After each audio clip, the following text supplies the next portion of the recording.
Alrighty,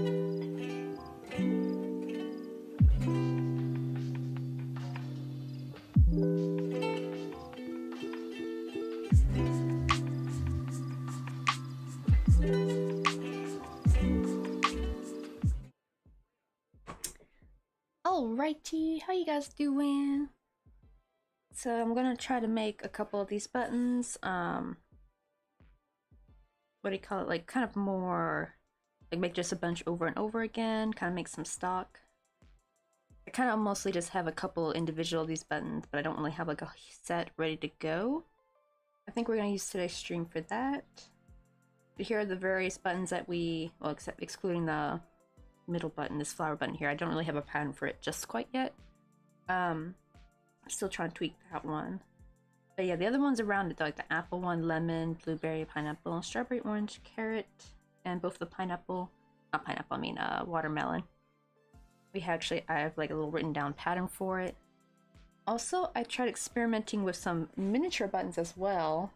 Look like these like little tiny watermelon buttons, because I figured somebody probably would like to have like some smaller buttons if they're making like a more fine detailed like cardigan that's going to need like smaller buttons, or maybe they want to have some bigger buttons for the shirt part, but then they want like a matching smaller button if they want it for the wrist, if you like want a button at the wrist and that kind of stuff.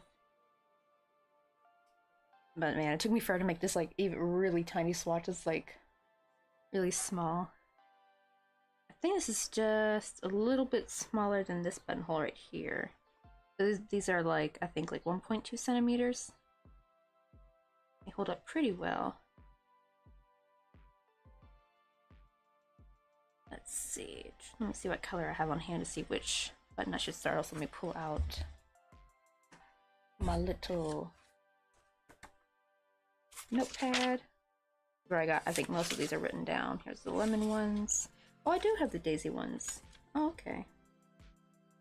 I don't know if this was completely finished. I think that's when I was trying to work it out. Here's watermelon, carrot. Here's the orange one.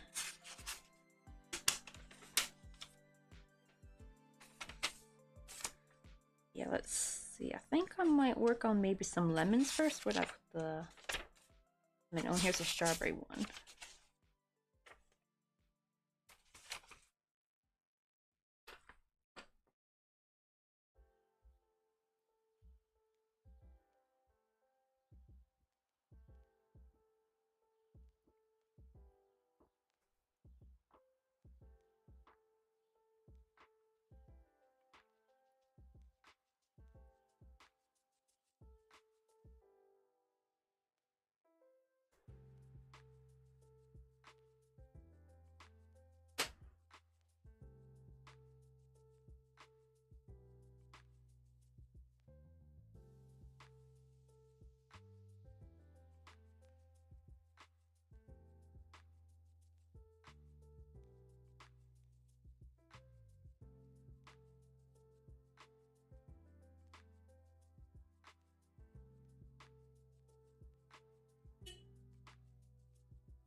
Oh, wait, I forgot I start with doing the magic circle for these.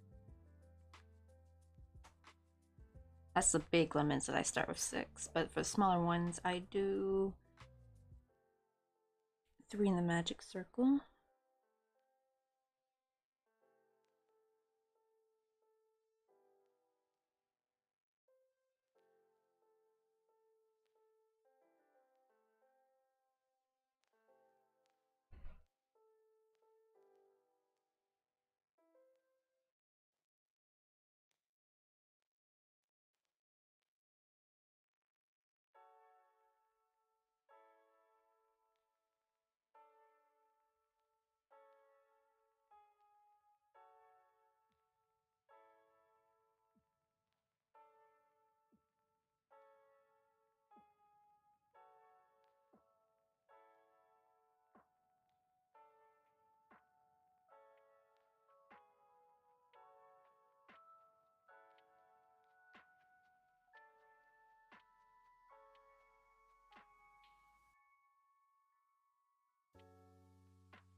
I'm gonna put my stitch marker there because man, I hate always having to work starting with 3 in the magic circle. It's always a bit of pain in the ass when you first do it, but it does help get that nice like little pinch or like the little lemon button.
Yo, what's up, Crochet Geek? Also, thank you for the posture check. My back is kind of a little bit in pain today. I just got back from the gym, that's why I'm so late. We were supposed to go really early this morning, but yeah, neither of us could sleep a wink last night, and it's because of the weather. And also, you know, it's crazy. It had been kind of chilly lately. I kept thinking, like, dang, when's it gonna actually be summer? It's been a very awfully chilly June. Like, I don't remember it being this chilly. Well, June came in full force today, that's for sure, and I think a little bit last night, because it was really muggy last night. It is 31 Celsius. Actually, it might be hotter now. Let me check. What is the temperature? Yep, it is still 31 Celsius. It was 17 the other day, mind you. Well, granted at night, not during the day. It'd be like 20 something during the day. But like, what the heck? Like, it just jumped from that to freaking 31. Well, how you doing today? Hopefully it's not as hot. Well, I guess I don't know. I'm guessing. Oh, wait, no, because it's y'all's winter. I keep forgetting that. So it's probably actually chilly for you. Probably feels good over there, actually. That still always boggles my mind that you guys have like the opposite season.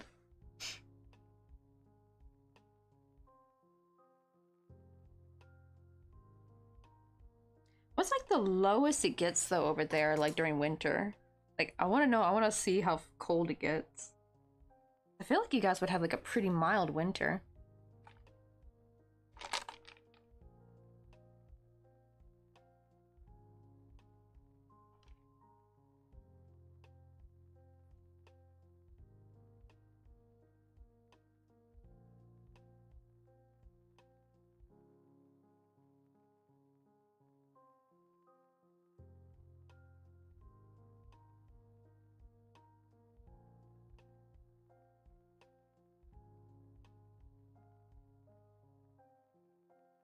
Oh, and also for love these buttons, I'm probably not going to finish them all the way. Like, more what I'm doing is I'm doing what I call like assembly line, where I'll make the pieces, but I won't assemble it though.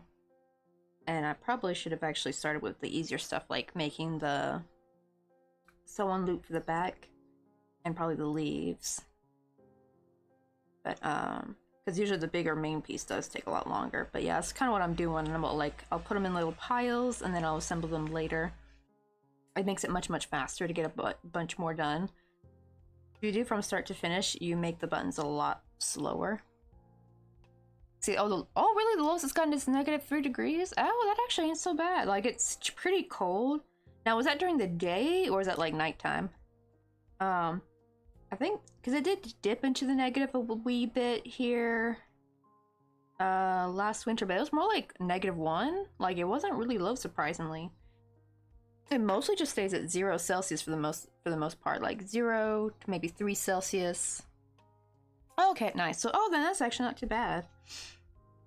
Then it actually sounds very similar to our winter here, actually. So we guys probably have like a pretty set. Like, it's chilly, but it's not like it's not like Seoul winter. Goddamn, it's like it's like so cold out there. I remember it was like -15 at night, like for the longest time, and I was absolutely miserable. And it'd be like, I think like -10 during the day. Like, it was just, I was not a happy camper. It was really nice though when it did snow, so I do kind of miss that. Like, it was so pretty when it would snow, but I don't miss the chilly winter nights. Well, it wasn't so bad when we got our heating mat pad. Like, once we got that, actually, I was, things have been a lot better for me at night. Because then the bed can be nice, warm, and cozy, and we don't have to like worry about turning the heating on, because the heating's much more expensive. It's actually just cheaper using the electric heating mat. It's like a big one that fits the size of a bed. Oh, it wasn't even that expensive. I think it was like only $40, which is pretty good for like a... Because usually the ones I see online are very expensive. At least back in the day when they first came out, they were very pricey. Now I think they're more mainstream.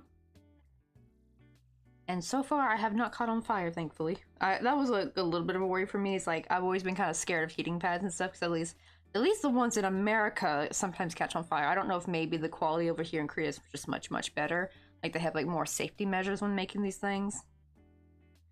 Because I remember we had like this one, a blanket heater, but it was like a space heater, but it caught on fire. And I was the first one to notice it too, because I was like sitting next to the couch and I just noticed some flickering out of the corner of my eye, and I just look over and the space heater had caught on fire. I ran over, unplugged it, and my dad picked it up and he just threw it out in the backyard, because we have like a concrete patio. Threw it out there and just started hosing it down. Wait, really? Some people still be in like t-shirts and shorts? Damn, like that is kind of crazy though, actually, because I feel like that's something more Canadians do when it's really cold. Oh, that's for... Well, I guess you said that right now. What's the temperature right now, I guess? Because then I can maybe see maybe they're not so crazy after all. Be like, yeah, we built different. Oh my god, I remember like someone said like there's like this fun game called Spot the Canadian. It's like going to like a northern city and you just see the person wearing t-shirts and a tank top, and they're just chilling while everyone's all bundled up. Be like, "Ooh, we found the Canadian." Ooh, what's the hottest it's gotten for y'all summers though? I do wonder if it's like, I wonder if y'all summers are about the same as Busan or different. Probably should really just check the map and see if we're on like a similar latitude, I think. That's what I'm thinking of. My god, I need to go back to geometry. Oh god, how many years ago was that? That was like, I took geography, my bad. Geography in like 10th grade. That was 2010. That was 14 years ago.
I think we're like halfway there with this lemon.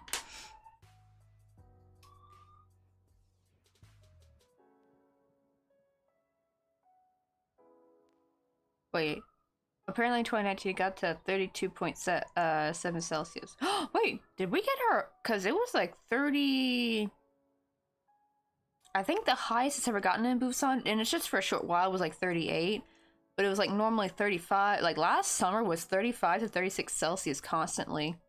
It was awful, and apparently it's supposed to be the hottest summer yet for Korea, which is really funny too, because I remember thinking like, dang, because I remember it was like a pretty chilly spring, honestly, which was kind of nice. Like even like June was a little bit chilly, like during the evenings, like I needed like a little jacket. Normally it'd have been hot by then, but it's coming at us full force, so I'm like, ooh, I can't be going to the gym in the afternoon anymore. I just can't. It sucks because it's really nice and quiet in like during lunchtime, because everyone's, you know, out at lunch, and usually the gym lady's like cleaning.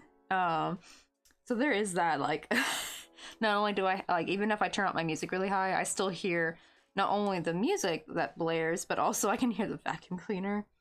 But because of that, not many people go at that time, so it's kind of nice. But I've gone at 7 in the morning, and it wasn't too bad, but it's still a little bit busier than I would like. But we still have yet to try 5:30 in the morning, at least at this gym. And I really want to see, I'm really hoping it's not that busy at 5:30. Well, I guess it'll be technically like 5:45 by the time we get there, because we're gonna like leave the house at 5:30. I'm like, wait, does it actually get, like, to think that it actually gets hotter than New Zealand? I actually thought New Zealand summers would have been hotter than Korea summers. Wait, hold on, I need to check a map. Now, to be fair, like, maybe y'all's summer is similar to Seoul's summer? Let's see.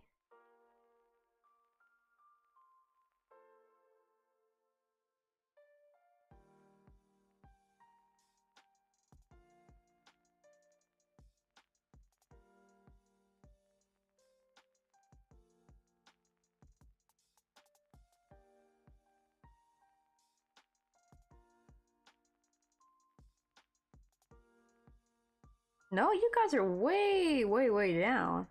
Oh, wait, maybe that's it. You guys are below the equator, I think, right? Double check. Ah, okay. That might be why, maybe. I always forget that, like, the lower you go down the equator, the colder it's also gonna get at the same time. Like, I kind of remember it blew my mind that some parts of South America are like very, very chilly. Because, you know, when we think South America, we think like hot, humid, jungles, you know. But I keep forgetting there's like a whole nother world of South America that's probably like mountainous and cold and chilly. Like, I don't know why. We just don't learn about that part of South America for some reason in school. More, I think they kind of teach us more about Central America really than they did South America. So maybe that's why. Maybe it's because you guys are a bit lower. And I guess it depends on like, are you at the like tail end of New Zealand? Because yeah, I would have thought like, I guess maybe there's other factors. Actually, and the weird thing is, it looks like Korea's actually closer to Hawaii, like latitude-wise. Like we're not that, especially for Busan, we're not that far off. We're kind of like on a similar. That's probably why it's so hot here. And then that's probably also what they call like Jeju Island is kind of like the Hawaii of Korea, probably because that's probably even closer to. I think it's still a little bit above. Cause I think Jeju gets a little bit chillier than Hawaii. I don't even think Hawaii even has a what do you call it? Like a winter at all. I don't. Does it even get chilly at all in Hawaii? I thought it was like warm year round. But yeah, it can be a little chilly though in Jeju, so it must be a smidge higher, high enough that it can get a chillier winter and spring. But even their spring felt really good though when we went. We went like beginning of March, and already the cherry blossoms were blooming. Usually the cherry blossoms don't bloom until like the end of March, first week of April. Sometimes for like I think so it's like middle of April I think when they finally bloom because it's just so much chillier up there. Oh, okay, so you're up in the north, so I would guess the people below you actually probably experience a chillier winter then, because they're getting further from the equator.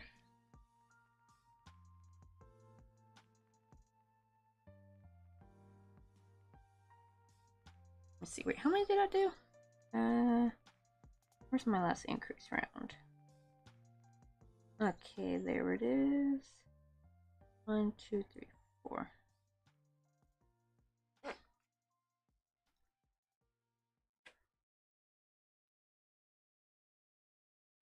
Okay, I'm supposed to do 6 rounds, so I probably have 2 more rounds of single crochet.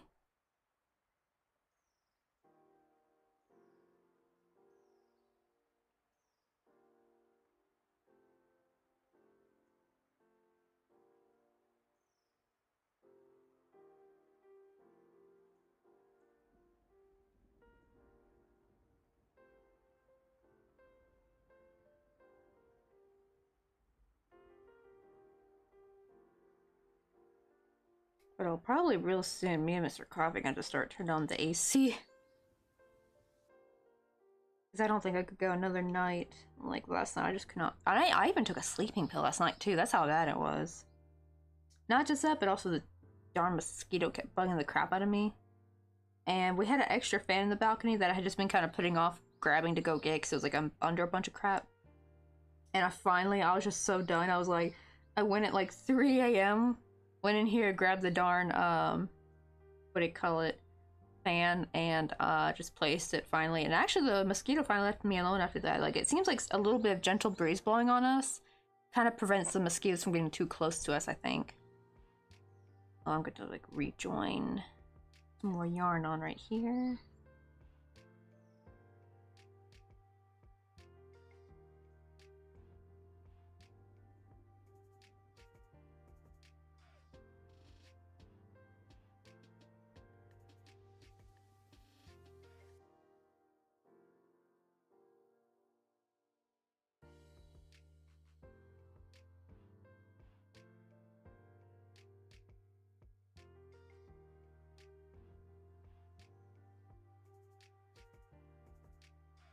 I do wonder, do the sounds of the birds, do they come into the mic? They're really chirping away today. Or maybe I should close this door and have the other one open. Let's see if that works. And maybe like little birdie sounds will come through. But yeah, they've been very vocal today. Oh, it's not. Oh, wow.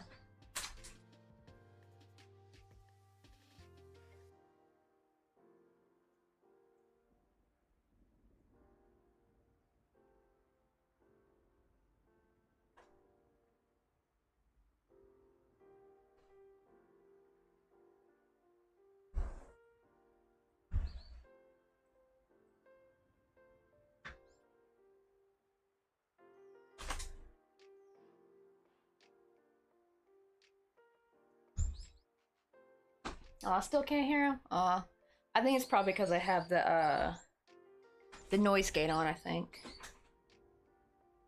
They're very loud.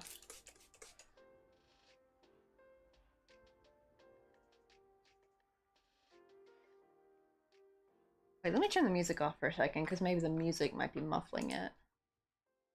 Oh, you can hear them now? Okay, yeah, I opened the door on, like, this side. Well, now they've gone quiet all of a sudden. What the heck? If they knew I opened the door. Yeah, the one that, wait, there is no music? Wait, hold on. Oh, really? Wait, it shows it's playing right now, though. Maybe it's too low?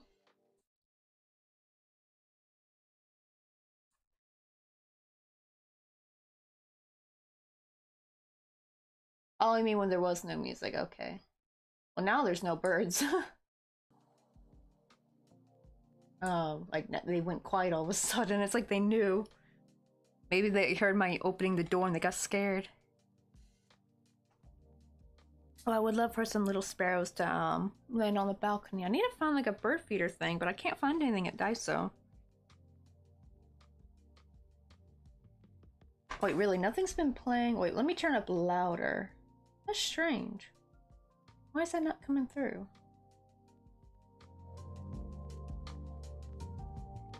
What about now? I feel like that'd be kind of too loud. Do you hear it now? I may have just had it down way too low. I feel like that's really loud.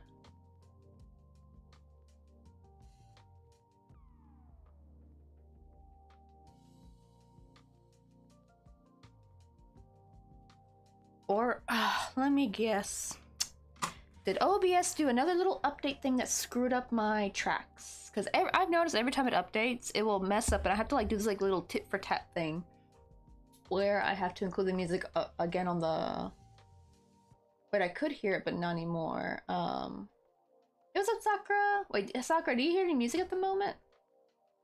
I guess maybe I have to turn up a little bit louder. Okay, what about now? I turned it up a bit more. To be fair, I just did turn it back down, but the bar goes up so high, so I was, like, a little worried it'll be too loud for y'all or something. Okay, I thought maybe OBS was doing its little thing again. It seems like every update I have to, like, switch where I have to put the music on. Like, with the tracks, I have to include the desktop audio with it. And sometimes I can get away with not having that, because the problem is when it is included, it'll start to double. Oh, you can hear? Okay, it's not too loud, is it?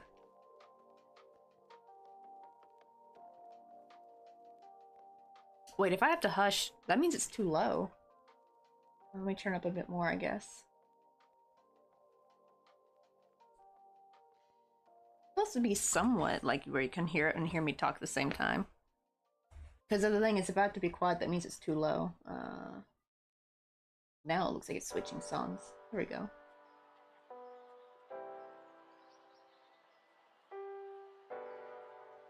That's it too. Even though I even brought down the... Really? Still can't hear it? I turned it up again. Unless it's like... Oh, that's true. There's a bit of delay of this string. There's like a 5-second delay, so I don't know if that's from before.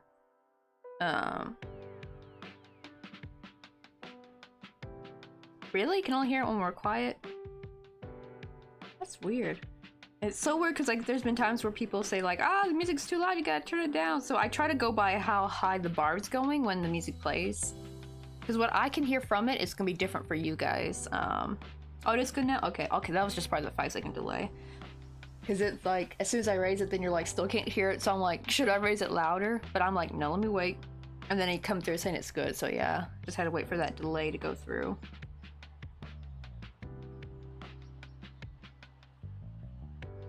But yeah, if I have to be quiet for you to be able to hear the music, that means it's way too loud. It's supposed to complement my voice. My voice is not supposed to overpower it.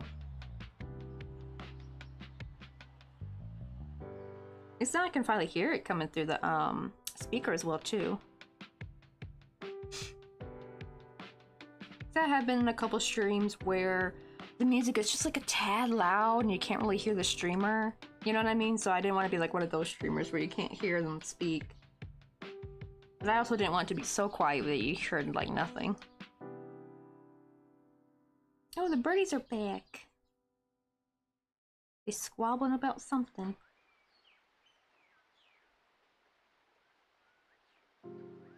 Sadly, I tried to see if I could find like a bird feeder thing on Gmarket, but I couldn't find nothing, unfortunately. I could have swore I remember I saw what do you call it? Like bird feeder stuff at the old Daiso in the town we used to live in before we moved to Busan. So I guess maybe just this particular Daiso only has cat and dog stuff. They don't really have anything for birds.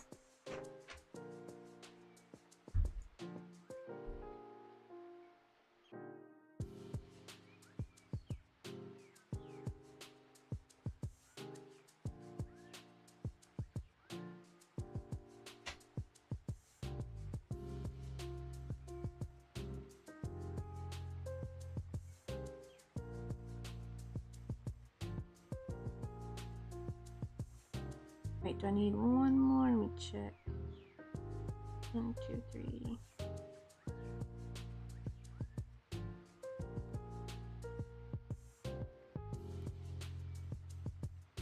Okay, yeah, we got one more round of single crochet to do before we start decreasing.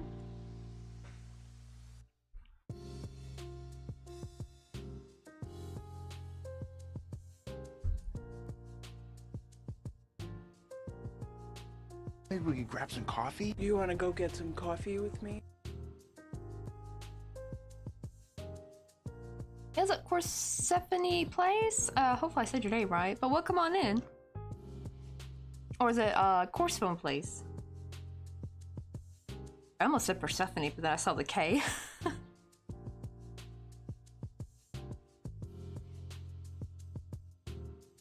But we're just working on some little crochet buttons. I'm trying to like make a bunch to put on the coffee page. I'm kind of making them randomly, like maybe I'll work on a lemon button here, strawberry button there. Kind of keep my, because like the problem is I have ADHD, so if I work on the same thing, I notice if I try to work on the same buttons over and over again, my brain gets kind of bored working on the same thing over and over again. So if I just work on a collection of like different items, I have like the patterns all written out. Like I worked out all like the stitch count numbers and everything. And what hooks to use. Because sometimes I do use slightly different hooks because it depends on what yarn I'm using. So that way I can just kind of like switcheroo, but I can still kind of make them in like an assembly factory kind of way, like assembly line. So I'm not going to finish these all the way through. I'm just going to make the pieces and just kind of put them in little piles. And then once I assemble them all together, it seems like just a much faster way to mass produce. Well, I guess on a very small scale, of course, but mass-produce buttons. But here's some of the ones we've done so far. You want to go get some coffee with me? That I've worked the kinks out. We have like this little apple. I have a daisy one. I haven't done that one on stream, actually. More because I have not figured out how to get to work with the acrylic yarn. So I think this might be have to be a button that I just stick with, I don't know, doing only with the milk cotton yarn. And also, YFM Studios, welcome on in. What's up, Robertson? How you doing? Also, I finally made some miniature, because I also want to make miniature versions of these buttons. I made some miniature watermelon buttons. I do need to work the kinks out. Like, I think this one I made the, what do you call it, a little bit too tight. I mean, no, too loose, a little loop. So I need to make the loops a little bit smaller on these. I made like another little swatch. Also, I didn't know why I didn't think to make some watermelon that are just like red, white, and green, like just straight up red. I've been using only pink, and I'm like, ooh, actually the red watermelons are kind of cute too. Kind of give some variety for people, you know. Oh, we love the coffee. We're having a little homemade vanilla latte right here. It's actually a double coffee, because I forget how big this tumbler is. Because I made the mistake of making my coffee at its normal proportions and putting it in here. And I added water to fill it to the top, and it was like way too watered down. So I gotta like put more coffee in here and milk. So it's kind of like 2 coffees in one, basically. But hopefully you're having a good morning too, Robert. We got our little summer scenery out. I still can't believe spring's over. Like wasn't it just April 2 seconds ago? or even better yet, it was like just the new year not too long ago. And now we're already halfway through the year. This year's go by way too quick. For my taste, honestly, y'all. But we got our little summer set up and got one of our little baby chicks. She's got a new little hat. I use like this was one of the like little when I was tweaking to work out in this like little summer hat. It's a little bit too small. I finally made the other one a lot bigger, and that fits better. But this is still cute, so I still use it sometimes like a little hat. And I thought it looked kind of cute. She's just sitting in her watermelon inner tube, munching on some watermelon.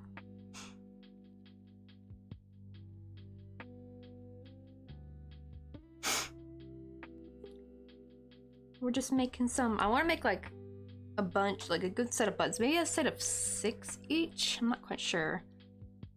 I still don't know whether to work in like multiples of 5 or 6 or 3, I should say. Maybe I've seen some shirts they'll have like an even number, like 10 buttons, but others will have like a, have 12 or 9. And then some cardigans I've seen people have like that when they use like really big buttons, they'll have like only 3 big buttons. So I'm still like working out if wait, did I? Oh wait, I think I already did my row single crochet. Let me check. Make sure I have 1, 2, 3, 4. Oh yeah, this is supposed to be a decrease round. Whoopsie. Frog a little bit. Oh man, trying to frog in this yarn is so hard. Because for the buttons, we're trying to go back to the acrylic yarn. I have so much acrylic yarn I really need to use up. I've just been like letting it sit there, kind of rotting away. Because ever since I found milk cotton, I've just been like, it's just so much easier to work with. I haven't wanted to go back. And even now I'm like, I love making these buttons, but trying to work with this acrylic yarn is like, I see why I switched over to the milk cotton side, because my gosh, because I can't frog properly.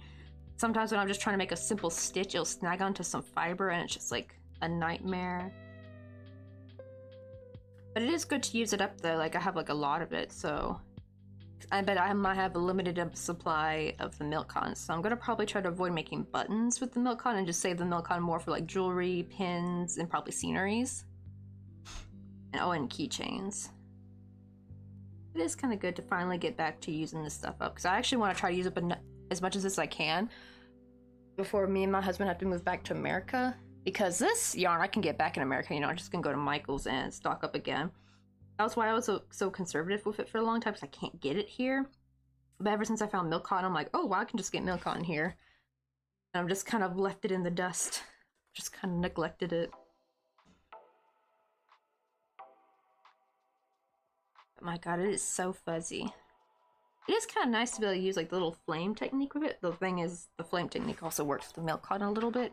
Not to the best extent it does with acrylics. I do have to be very careful not to burn it. You're really not supposed to use it with non-synthetic fibers. Like you're supposed to use it with, if you're using a natural fiber, you're not supposed to be able to use the flame technique. But it works for acrylic though nicely, so I can get rid of all these fuzzies. Before I had to I would shear it as much as I could, and that was so time consuming. And then I saw some people like on YouTube just using a lighter to get rid of the fuzzies off their like crocheted flowers. I'm like, wait, what are they doing? And I didn't know that. The whole world has changed.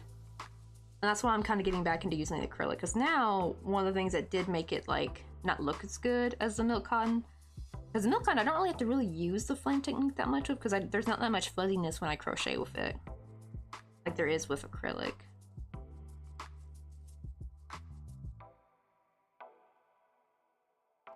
Well, of course, using this yarn as a whole, like as it's meant to be, because this is worsted weight yarn actually.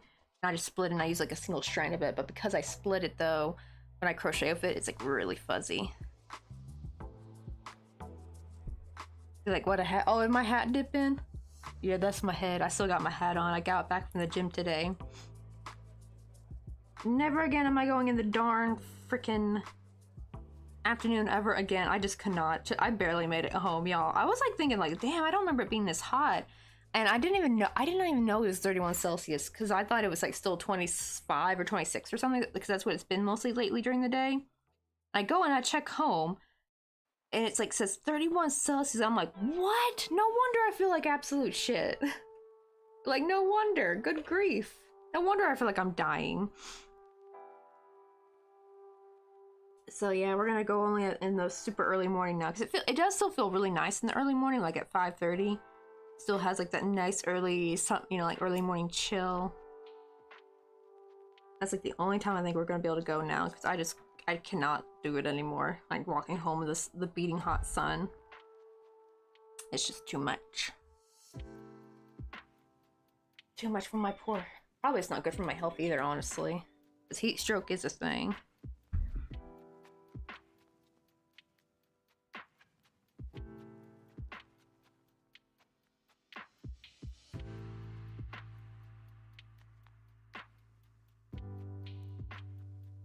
Oh wait, I forgot. You don't want to overstuff these, by the way, if you're making crocheted buttons. I mean, it's really easy. All you literally do is you just make some amigurumi. Like if you can find some patterns for some smaller amigurumi, and then just don't stuff it quite all the way, and then just sew like a little loop on the back. Like I just crochet a chain, and I slip stitch. Now for these tinier ones, I can only do like just chain, because actually the slip stitching would make the button like, or like the loop way too thick for these little buttons. So I do stick with just a chain for those, but for the bigger ones, you do want it to be a little bit more sturdier. You just sew that on the back, and voila, you got a button.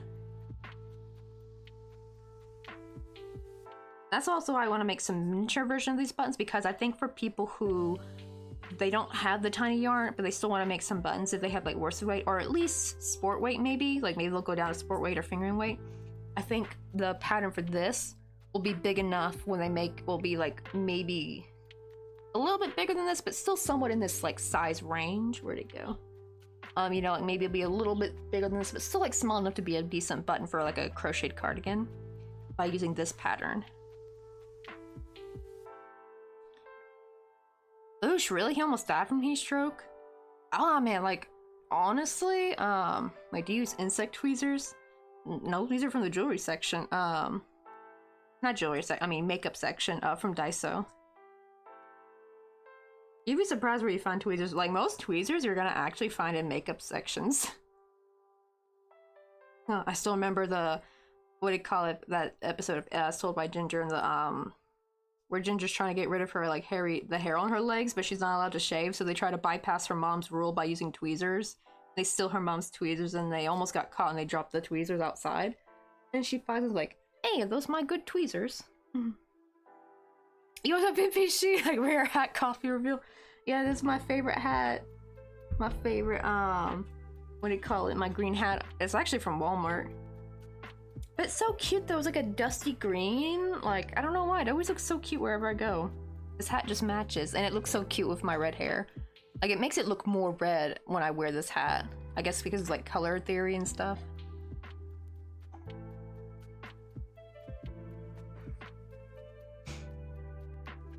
Oh my god, you should see when Mr. Coffee tries to put it on.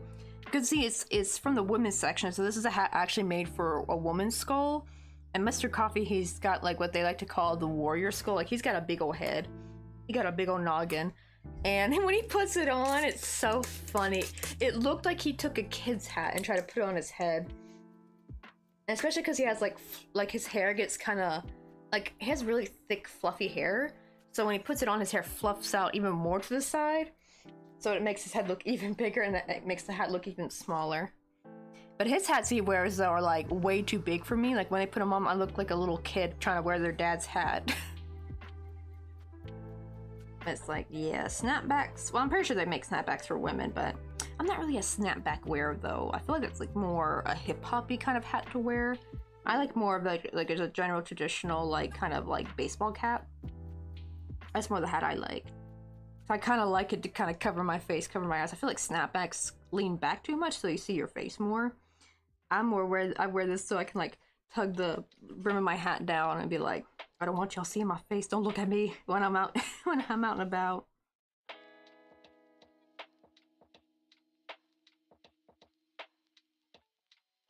Oh, but thank you, Sakura. Let me see. I have it in a ponytail today. You can kind of see like how red it is. Again, I'm not like a red. I'm more of an auburn red.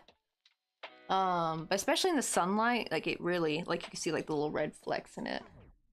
But yeah, it's like more of a brown auburn red.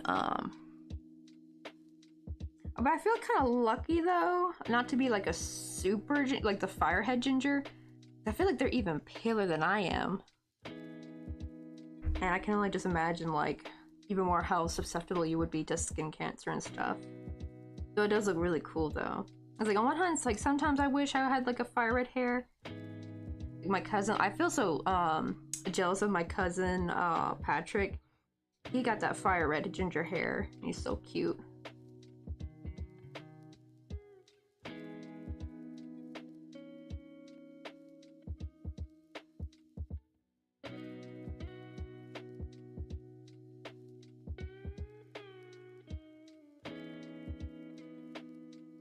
I need to be productive today. What are your tips on being disciplined to do stuff?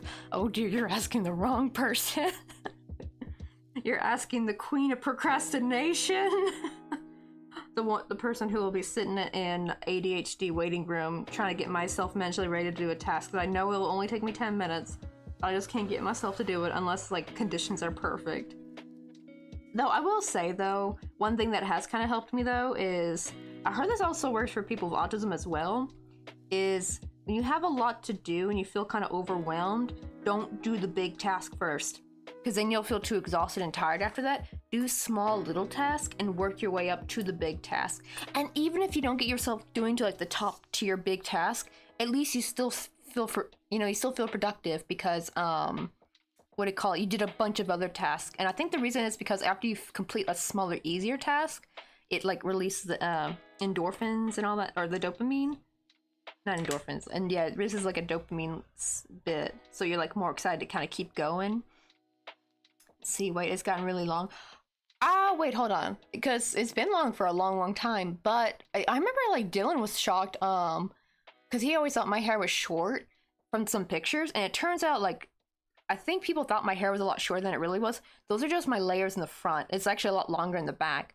So I kind of do like a, I guess it's like a, I don't know if it's called a shag cut. No, I don't do a wolf cut, but I try to like get some layers because whenever I curl my hair, I like to do like a kind of a Farrah Fawcett hairish kind of hairdo.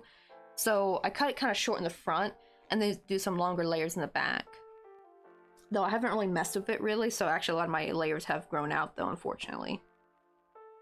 But yeah, I did actually just cut it recently too because it was getting to the point where when I go to sit down to use the restroom, my hair about to dip in the toilet, and I'm like, oh, we don't want that.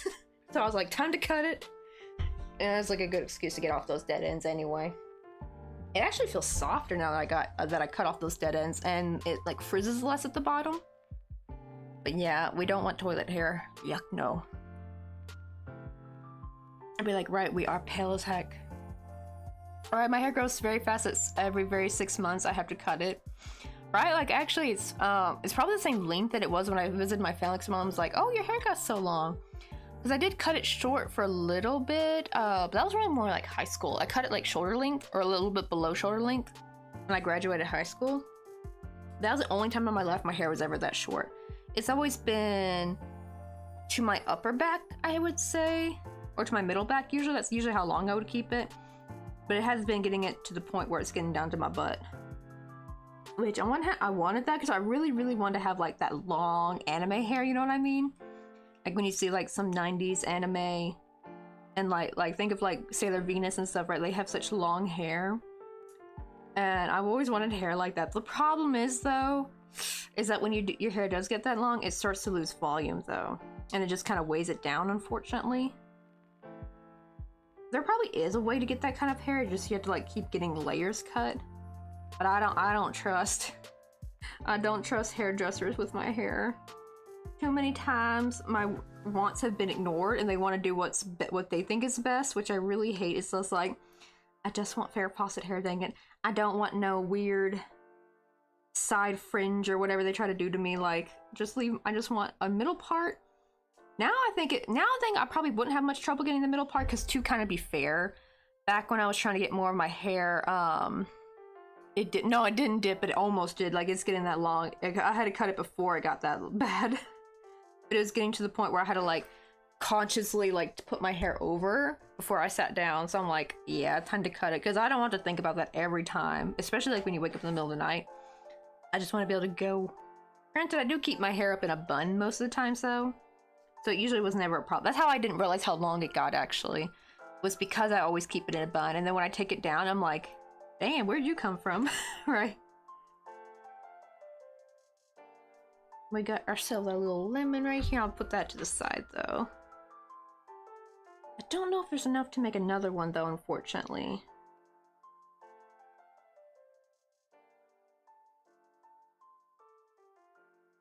Do that to also set alarms for stuff you gotta do.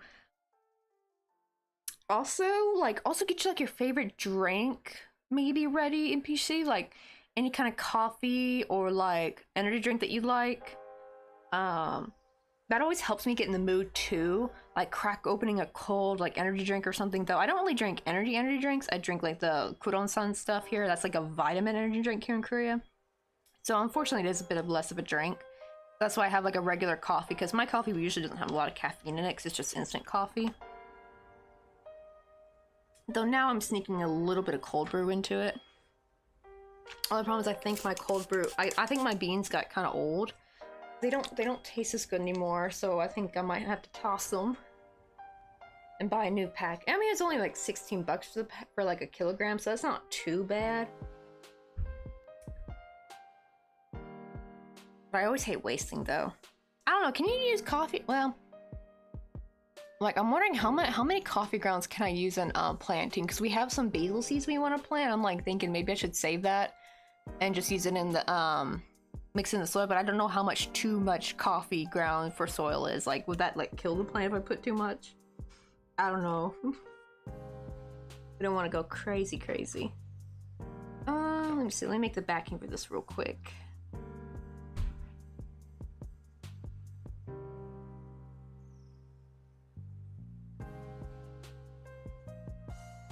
Wait, but when you say dip, what kind of dip were we talking about? Wait. Oh, wait, are you guys thinking I'm talking about tobacco dip? Because I don't even do that. I don't even smoke. No, I was talking about, like, my hair got so long that when I would sit down, it would almost dip into the toilet bowl. Like, that's how long it was getting, because it was getting down to my butt. So I was like, nope, we gotta change that. That's why I cut it a little bit. So it's still long, but I cut like an inch. But yeah, I was like, not about to have that happen. Oh, it did get to a point where I would like accidentally sit on my hair when I was taking the Korean classes last year. I let my hair get very long, and like one time I was like sitting down, and I like sat up, and it's like my hair yanked on my ponytail, and I also cut it right after that because I hate it when it gets to that point where you start sitting on it, because that's no fun. Oh, you know, when you have to set something to do something, it doesn't matter if you finish as long as you have started. And that's true, cause like even if you don't have the energy, if you're able to half-ass it, actually sometimes half-assing it is just better than not doing it all, though. Because I do what my mom calls it, like even if you don't get everything fully clean, you kind of took some layers off. That's what she calls it. Like when you get some part of it clean, you took some layers off. So it's like it feels better, because if you leave it as it is, more and more it's just gonna get dirtier and dirtier. So even if you can't get it like fully, so that's my problem. That's why I think I might have. I don't know if it's like OCD thing, or if it's just more of a ADHD hyperfixation thing. But like I don't want to like just like my brain doesn't want to half-ass it. I want to be able to fully clean the area to where it's like sparkling clean, everything's organized. But like if I don't have the time, or if I don't have the energy and I know I won't be able to finish it, I hate half cleaning and then you get that like your motivation's gone and then you're just like stuck in a room with a bunch of mess because you're like trying to organize things and everything's out in its spot. Like I try to avoid that because I've had that happen too many times.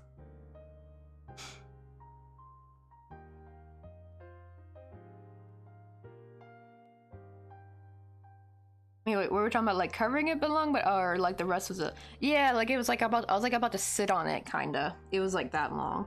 How much did I chain? 1, 2, 3, 4. Okay, good, 5. I used to chain 6, but I think that's just a tad too long, so now I'm chaining 5. Making it a little bit shorter.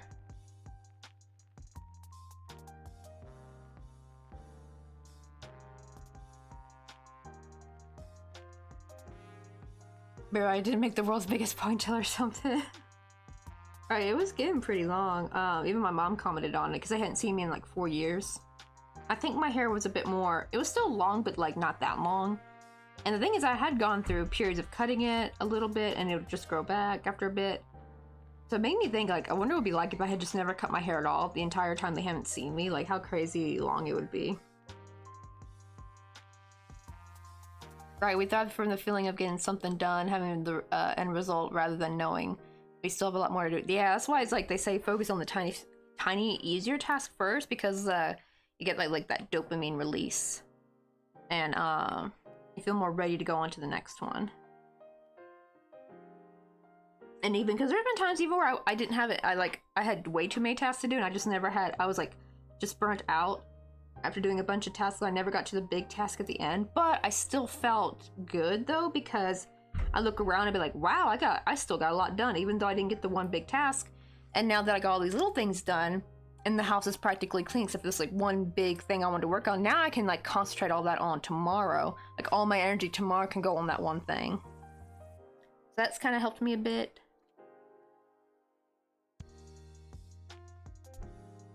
Oh, really? You shaved a week ago and it's already growing back? That's what I heard, like, people who try to have their hair short, like, how it's crazy, like, just how quick.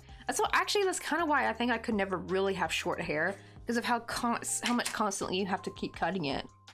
But, like, Mr. Coffee's always having to constantly go get his hair cut, because unfortunately, his boss, like, it says they gave him the green light to grow his hair out, so he was growing it out. They're like, maybe not, that might look a bit too unprofessional. So I said he had to cut it. I'm like so sad. It's like, what? You liars. You said it was okay. Be like, I should have told him no takesy backsies. Okay, there's that. Let me make the leaf real quick. I think we'll work on maybe a strawberry next.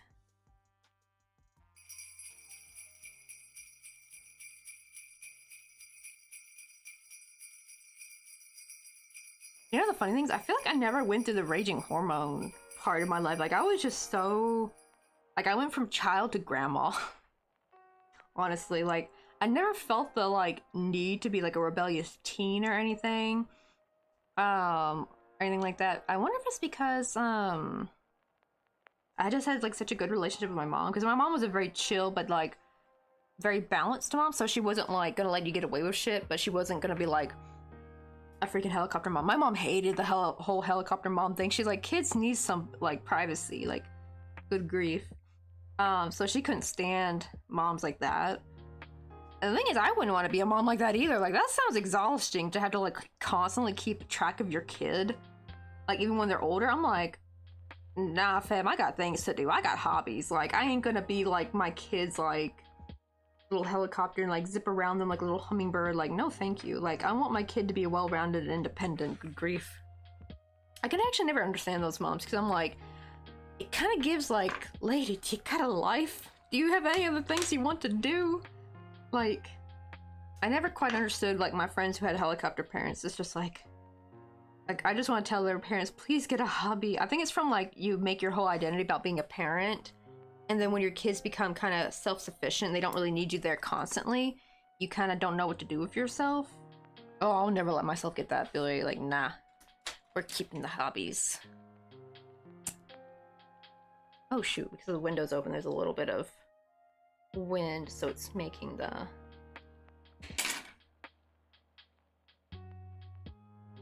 a little bit difficult trying to use the lighter. There we go, we got a little leaf ready. I need to get like a little... Oh, there's someone up here. Okay, let me grab a little plastic container to like kind of put these into parts.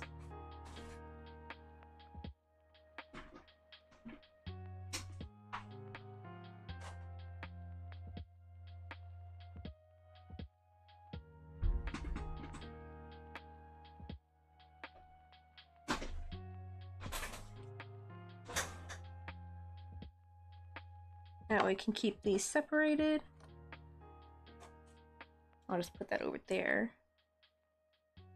Okay, now let me grab some red.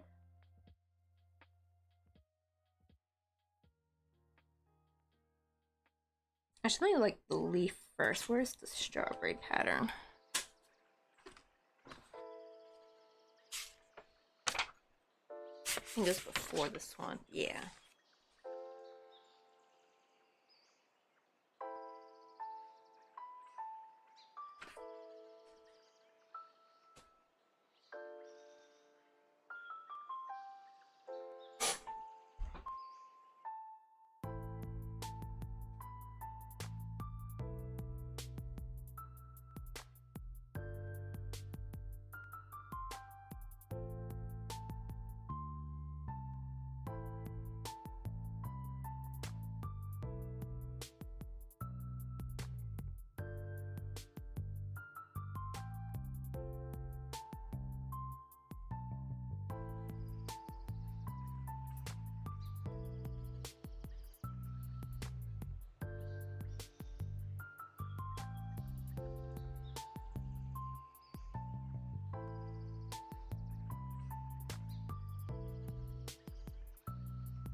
always wonder how the term helicopter parent came to be. Did someone's parent literally ride a helicopter to watch them or what? Oh, maybe. That'd be kind of funny if like the very first helicopter parent was some like billionaire kid's parent who just flew around in a helicopter to check on them.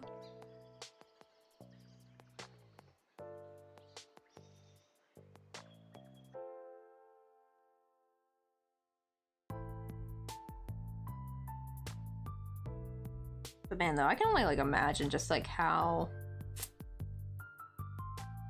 like, what do you call it, like just how annoying it is to have like one of those kind of parents. Like, I think what it is like usually those kind of parents are the ones that have like control issues as well. So it's even if you like look at their lives, it's really not just with their kids, but with how they treat their spouse, how they treat people in their life. So they almost always have to be the right one. Like they always have to be right. And it's like, so I think it's like helicopter parent does come from a little bit of a deeper issue, probably with people who have control issues. Like that's the thing too. I always wonder what makes controlling people, because like I've never felt the inkling to like control somebody, you know what I mean, like to tell them what to do, well, tell them how to dress and wear, you know. I've never like, ugh, it just, the thought just feels icky to me. Not to mention to be like, I don't got the mental energy to worry about what the frick someone else is wearing, as long as it's like somewhat appropriate, you know what I mean, like they're not going around in their birthday suit or something, but you know, like you know, because people are like, oh, you shouldn't dress that way, or you should wear this, or you should wear like this kind of makeup, blah blah blah. Well, apparently like Korean people can be like that a lot. Like they're very into like their appearance, and apparently it's actually part of like their like hyper materialistic lifestyle, because like they're like, why didn't you buy that bag? Or like, so if you, it's like, so it even depends on like, I guess, what luxury good you buy. Like apparently you could buy like the long luxury good. Like, you need to buy this one. This is the one that's trending right now. Why'd you buy that one? And I noticed like in Korea, like a lot of people ask me like, oh, why'd you do this or why'd you do that? And actually we were talking about like back on the Stardew stream, what do you call it? Sakura's friend said I was pedantic, I think is how you say it. Which now that I think about, partially comes not only from like my childhood, because there was kids like that in my elementary school who'd be like, why do you like this, or why do you like that, why do you read that book? And it's kind of made me question myself, like to like whenever I do any action. I don't really question myself for things I like though, thankfully. It's not gotten to that part, but it does, like, I try to consider other people before I do things. And I think partially maybe it got worse because of Korea, because I remember like one time this lady, when we used to work at the Hagwon, she was one of the newer teachers. She's the one that I did not like. The lady who she went by Anna. And she was even asking me like, I think she was asking like what my hobbies were, and I told her, oh, I like to sometimes play video games and crochet. And she's like, why? Why don't you want to go out and do stuff? And I'm just like, because I'm introverted.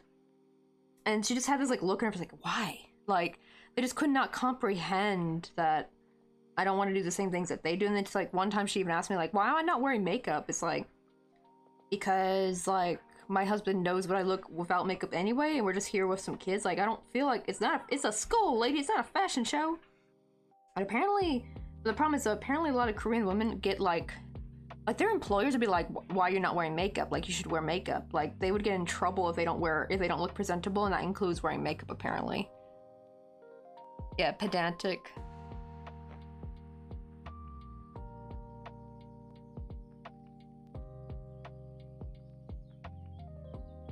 Like, I've collected the stuff you humans call food. Ooh. Thankfully I've already eaten, so I'm not hungry anymore. Because like when people mention food, I'll be like, oh, I'm starving. But thankfully I ate just right before stream.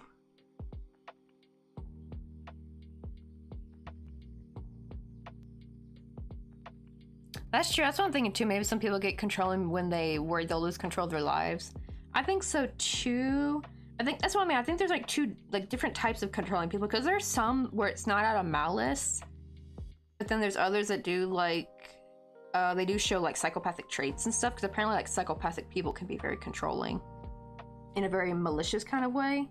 But I think it depends where it comes from, because I think partially, because if the person's coming from trauma, then I kind of understand. Like I feel kind of bad for it, or especially a lot of times like it turns out like that kid that they're very helicopter around, like maybe that kid was like in the ICU, you know, or something, you know, like maybe they had like a horrible pregnancy and birth, and like maybe the kid almost didn't make it, so they become like that way about them the entire lives. Like they're very like hummingbirdish, very, very helicopterly around them, you know. So that I can it's still annoying, but I can kind of understand where it comes from because, you know, you're just worried about your kid. But for the other types, though, it does seem like there's some that is a bit more like of that psychopathic control. I think when it comes down to the more petty stuff, like, no, I want you only dressing this way, and I want you only listening to this type of music, and I want you having only these types of friends. Like, I think that's when it starts getting down to a little bit more of the psychopathic kind of thing, because they're trying to like live through you vicariously, I think. So they want you to have the same interest that they do. You're not allowed to have your own interest. I can tell you from experience, right? It's just like, ugh. Especially because you told me about your mom, and it's like, she sounds like a piece of work, unfortunately. You just gotta count down to the days when you can finally be free, when you become like a legal adult and you can escape. I think that's like another sad thing though when you think about today's economy, because like now it's getting harder for younger people to leave. You know, like a lot of kids have to like now stay with their parents even past the age of 18, like even now well into their mid-20s, because like look at my sister, she was working 3 jobs and she still cannot afford to like move out anywhere. She barely would have been able to afford rent, not alone utilities, you know, car insurance, health insurance, all that stuff. Like that's why she still stays at home, because like even with working on those jobs and making a lot of money, there's just like no way she'd be able to afford it all like on her own. Like you kind of need a dual income at the problem is though, it's like we don't really have like a roommate culture in my hometown, so it's not like the big city where you can probably easily find roommates. Like that's going to be a little bit harder, you know, in the mid-south kind of area, and like these like smaller towns, like no one really does like roommate kind of thing unless you're like close friends. And it's just like, ugh, I wouldn't really want to trust it.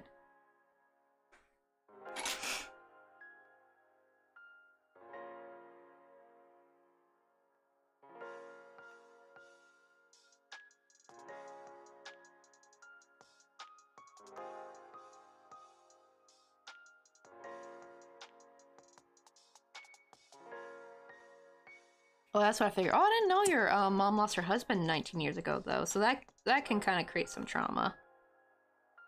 It does suck, though, like, right when trauma makes you into an a-hole. That, like, should never really happen, I feel like. Well, that's, like, the big thing, especially with, I've heard with children of immigrant parents when they come over to the U.S.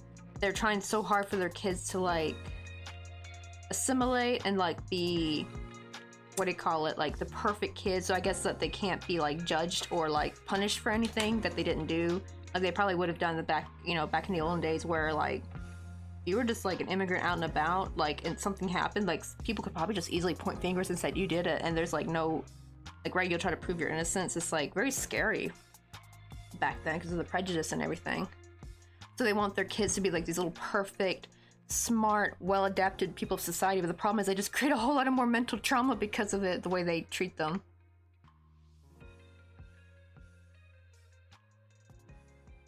Right, yeah, the parasitic relationship, it really does, honestly.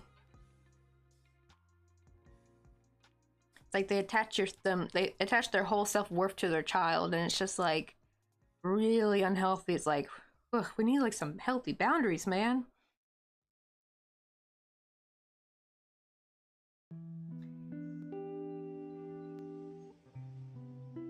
Let me don't put that in there.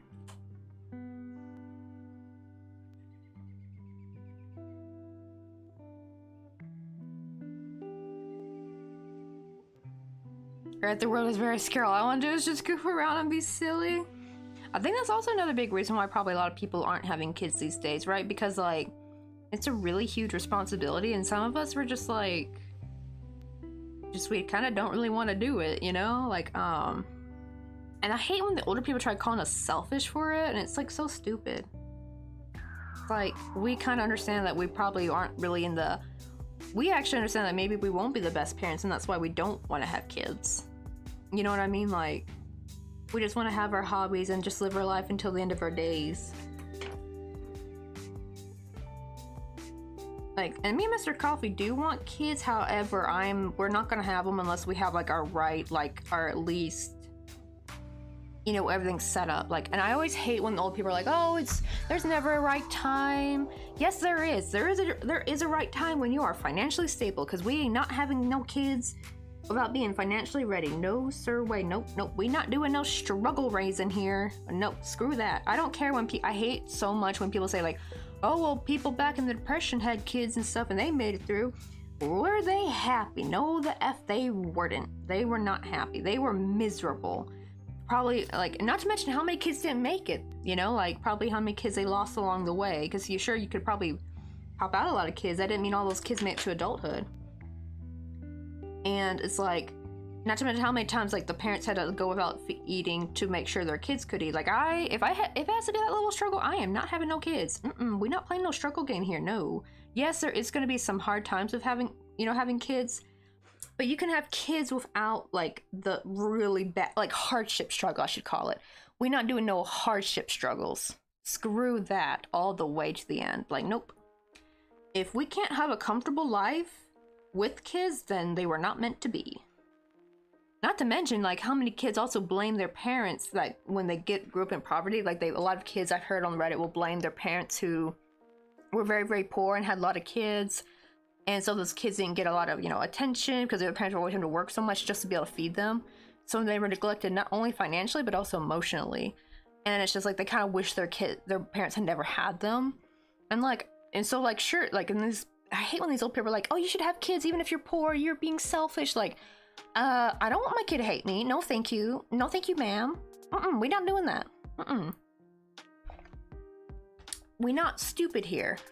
We're not doing the stupidity games. It's just like, ugh. Like, the whole point is to have kids is to bring good people into this world if we're able to. If we're mentally, financially, and well. Now, sure, we don't have to be rich. We just have to be able to afford, pretty good basics and stuff.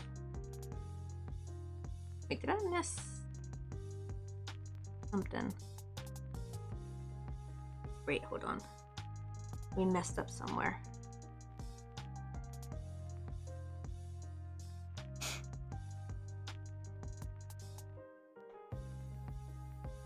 Right, and the world is so complicated. I don't know if I could bring kids into a world like that, not knowing if they'll be okay later on.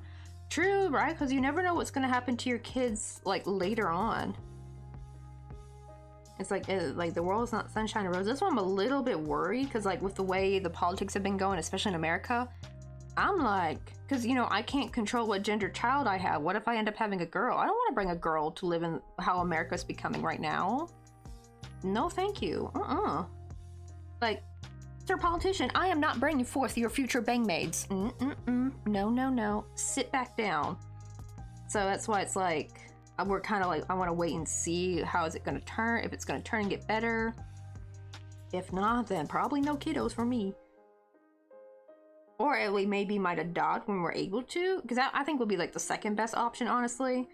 If we're still financially able to, like maybe, because that's the thing too, I kind of hate with how like these old people be like, you're so selfish for not popping out some kids, like, because you're waiting to be financially stable. Well, maybe once you're financially stable, you can actually adopt a kid who's a bit older, because those kids usually get passed over anyway. So actually the ages would match up anyway.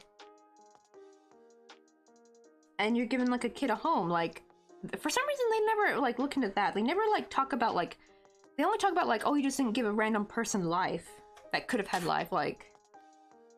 And like, I guess they forget that there's people who are born, like millions of people are born who never see another day. Like, they don't make it. Like, they're born, but they'll be born with some kind of disease, and maybe they'll be like, maybe they'll live like a year and then pass away.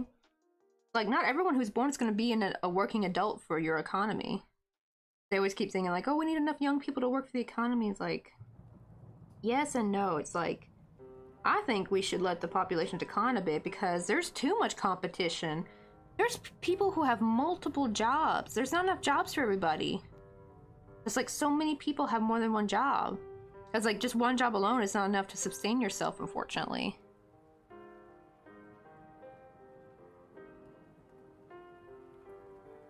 They're like all from the, well, probably the ADHD and the autism though, that probably is genetic, unfortunately. So you may have still have had that.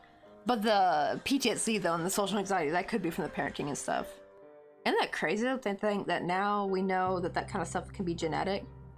Because like my dad's got classic ADHD. And he gave his neurospiciness to me. Oh, it's so weird. I look like my mom, but I got a lot of my dad's weird genes. It's just like, ah.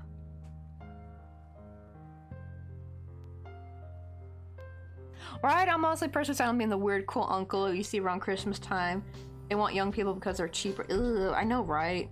Like, it's just so nasty. Like, oh, that's another thing too I saw, like, 'cause I know usually a lot of women are the ones who kind of get pushed into the whole, like, they're being called selfish, but sometimes I notice a lot of either the jobs, like their bosses, or the religious community will also kind of bash men for wanting to be child-free. Like, I was watching this thing about, you know, the childbirth rate going down, in Japan. And this one dude talked about his boss said he should start a family, because you have more to protect.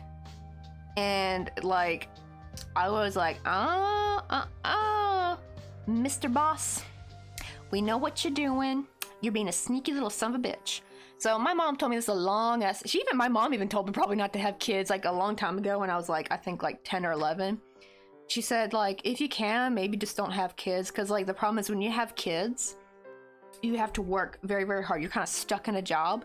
But when you're single, you just have yourself to fend for. So you can kind of, like, and especially if you don't have kids to pay for, you can have, like, more of a bit of savings so that you could quit that job, survive for a bit till you get another job. But you can't really do that when you have kids, because, like, even if you do have some savings, the savings are gonna suck up even more if you have, like, a bunch of mouths to feed, depending on how many kids you have and, like, your bills and utilities. And my first thought was like, oh, that boss doesn't like that guy doesn't have kids because he can't force him to work more.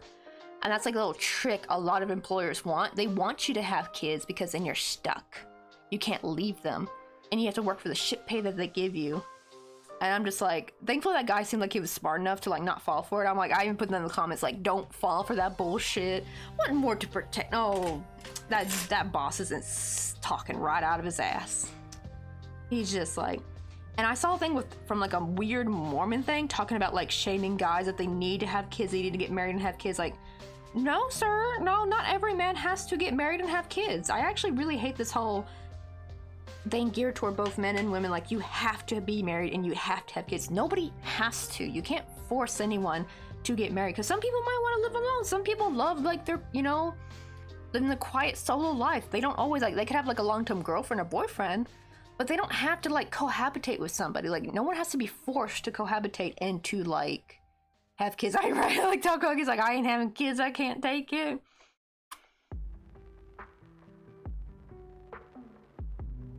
Right, his boss should get moral so he can, like, have more respect. They want, yeah, the it's genetic, but what I mean is because I had to be perfect, I had a mask, which isn't good. Oh, that's probably what caused the PTSD. And we do need to make a more neurodivergent friendly world, which hopefully that's coming. Hopefully, if the people in red don't try to stop it, like, we'll have to see how November goes. Isn't I think our presidential election's coming up very soon. Let's hope not, because didn't Trump just get, like, in trouble again? Like, didn't he get arrested?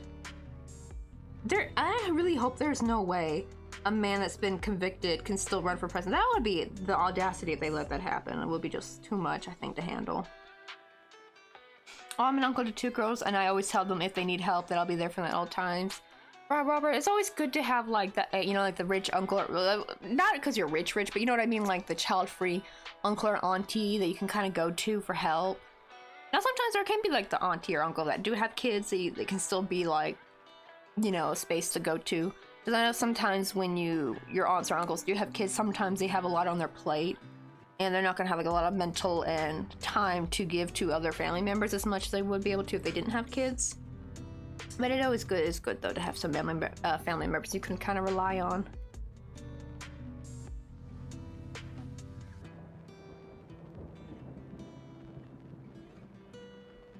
Oh, I mean, like, he was probably rejected from his own family, so he wants someone else to have a family. That's the reason he has to do shit.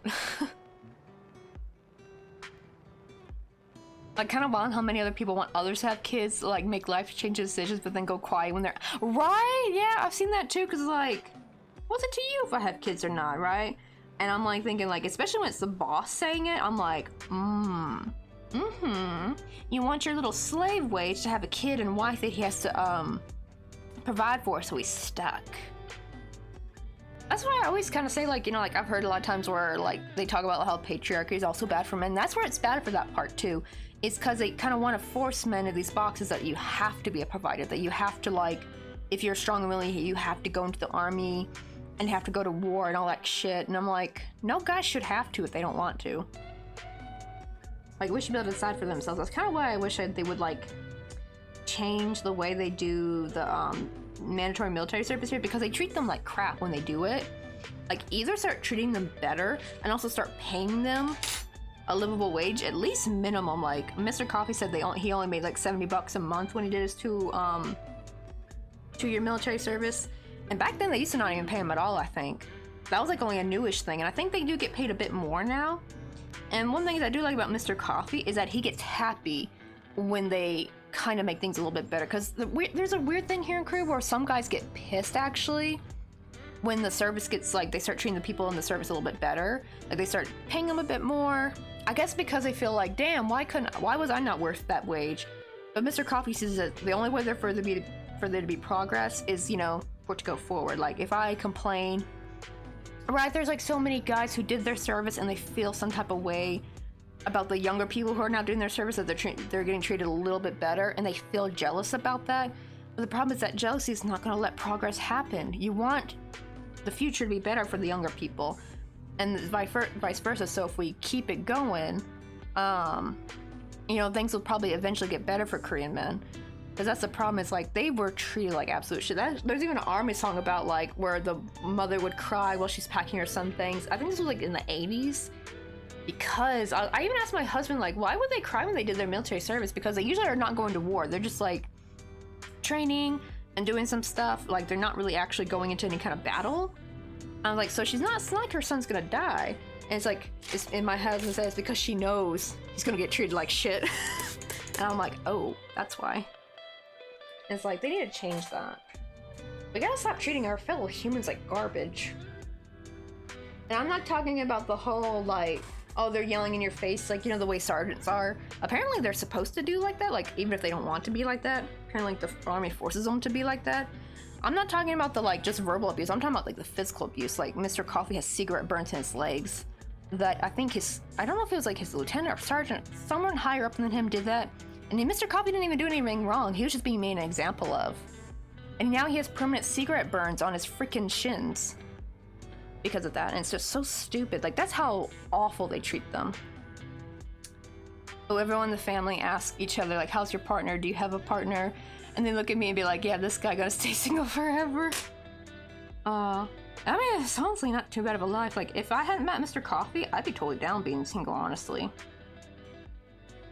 It's like, I remember one thing I couldn't stand, actually, when I was a teenager, is like when dudes would call all the time. Like, when I was in like a mini relationship, they want to call and talk on the phone for hours, and I actually hated that. It's so weird.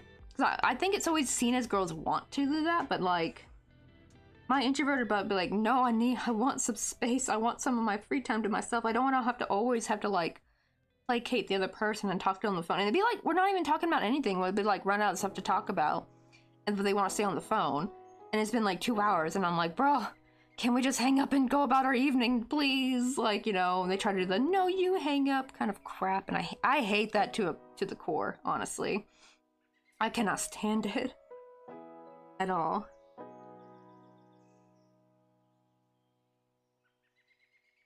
But ooh, I was charged with 34. Wait, 34 what? Did I miss something?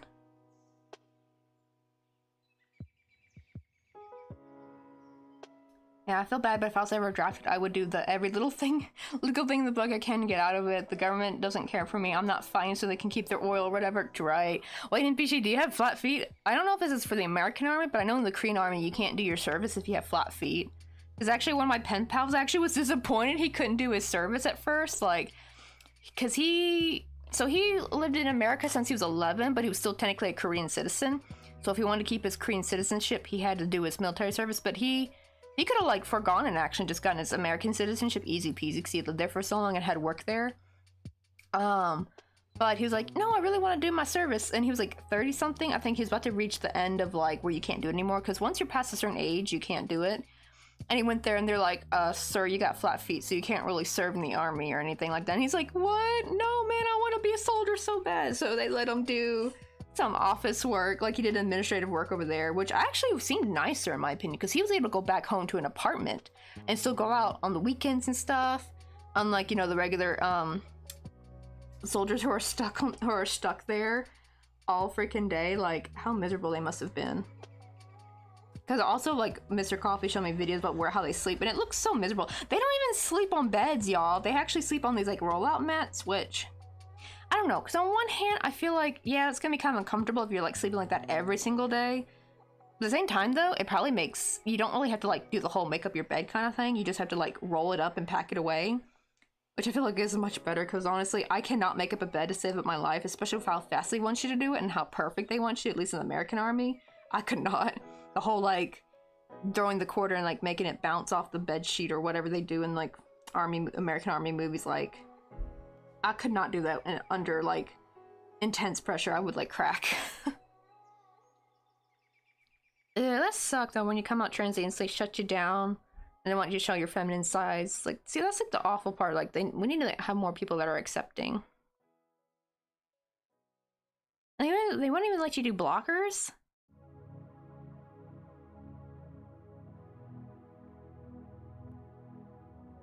Yeah, well, hopefully though you'll be free one day.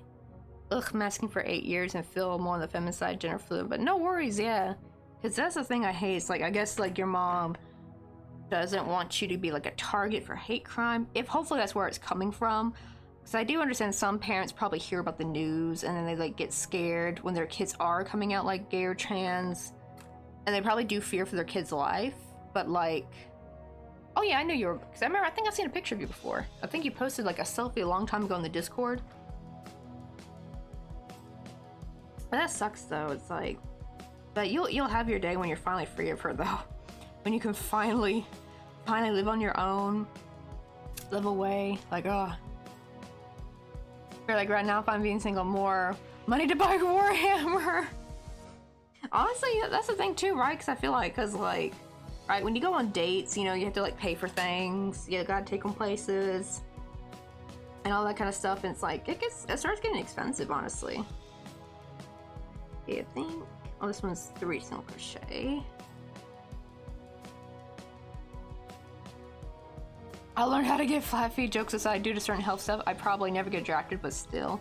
Oh, that's good though. Like, always keep records of that, especially like recent records and stuff. Like, and that probably will help. Cause yeah, don't want to be sending sick people off into war. That's just like a horrible idea to do.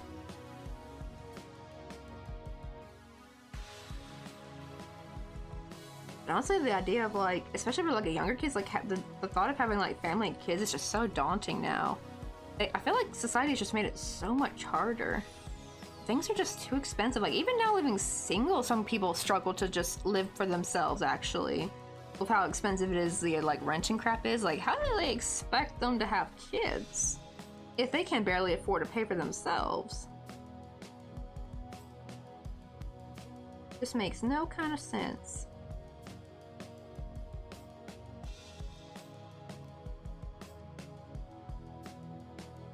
Aw, thank you, Takaki. Oh, I hope we would definitely be able to get to come, because thankfully, well, I don't know if I'll still be in Korea by then though, but like, at least from Korea, flights to Malaysia, Thailand, Vietnam are so much cheaper.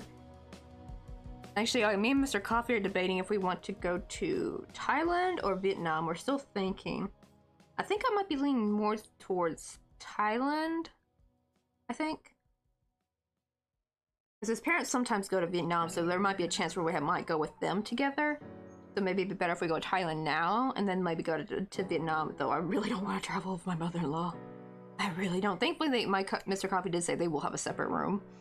Because, like, I do not want to share a room with that woman. No, thank you.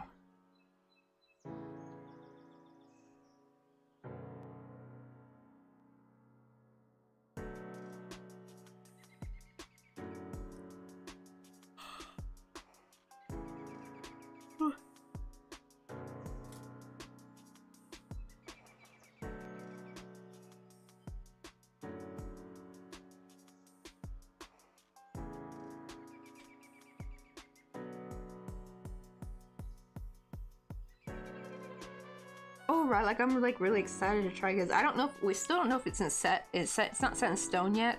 But we're hoping sometime this October.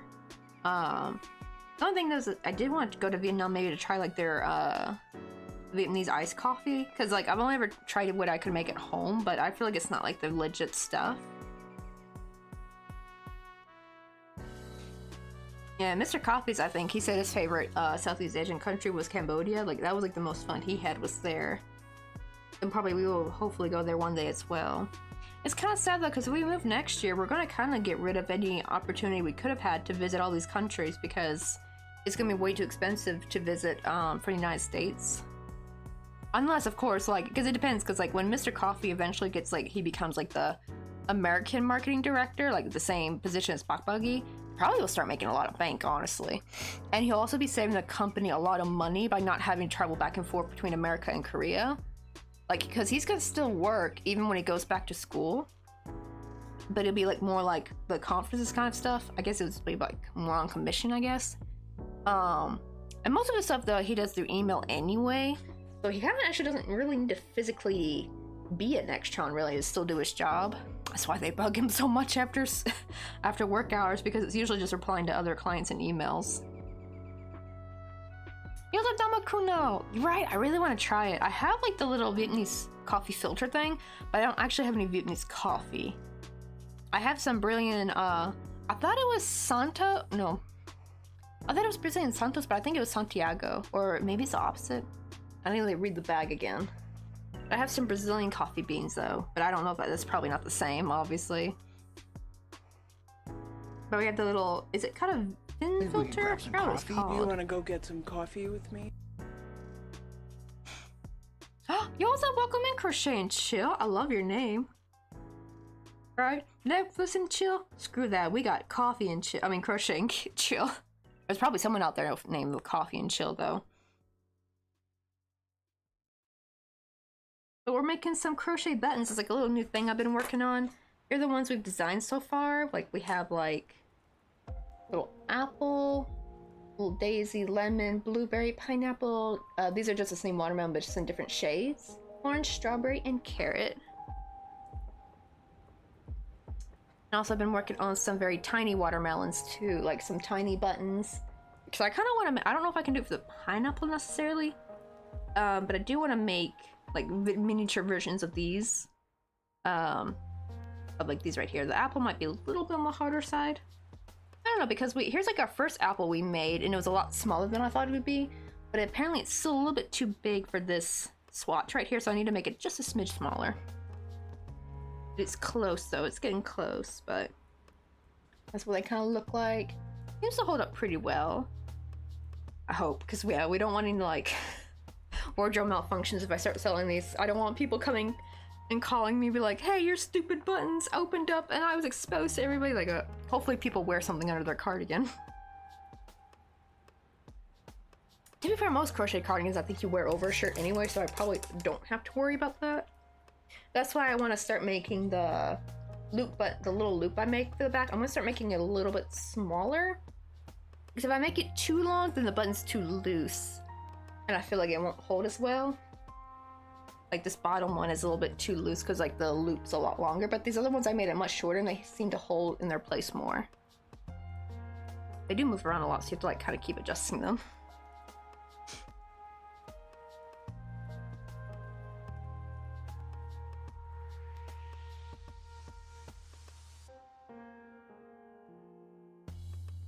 Of course, they could rely on Mr. Coffee as the one true boss after all, right? He'll probably be his like own-ish kind of boss soon, like when we go back America.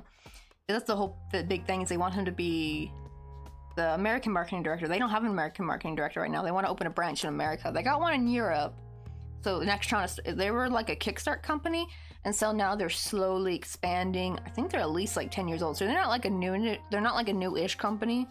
I feel like Mr. Coffee joined at a pretty good time. Like he joined at a time where, because Bok Buggy, this is why Big Bok Buggy is like so popular. It's just his nickname, by the way. It means baldy. Because the dude is like a very old Korean, like he's in his, I think his 60s, almost 70. He's got what you call a reverse mohawk. So instead of hair only in the middle, he's got no hair in the middle. That's his little nickname that Mr. Coffee gave him, so that's why we call him Bok Buggy. But like he kind of helped Nextron start making a lot more money, and now Mr. Coffee's actually the second person kind of helping Nextron make a whole lot more money. Like their amount they make has been expanding ever since both of these people joined. So they're kind of really helping the company grow even more. So I hope it goes well, because they do have a lot of conferences in America. And also Mr. Coffee was the first person to bring Apple on board with them. It's kind of sad though. I feel bad because like they sold one of their micropro systems to Apple because Apple was going to make something like some kind of Apple car. And unfortunately though, they kind of gave up on they scrapped the project, unfortunately. I guess because of that thing means they probably won't buy more from NPS or Nextron. They won't buy any more from Nextron anymore. That's kind of crazy to think that we would have had an Apple car in the future.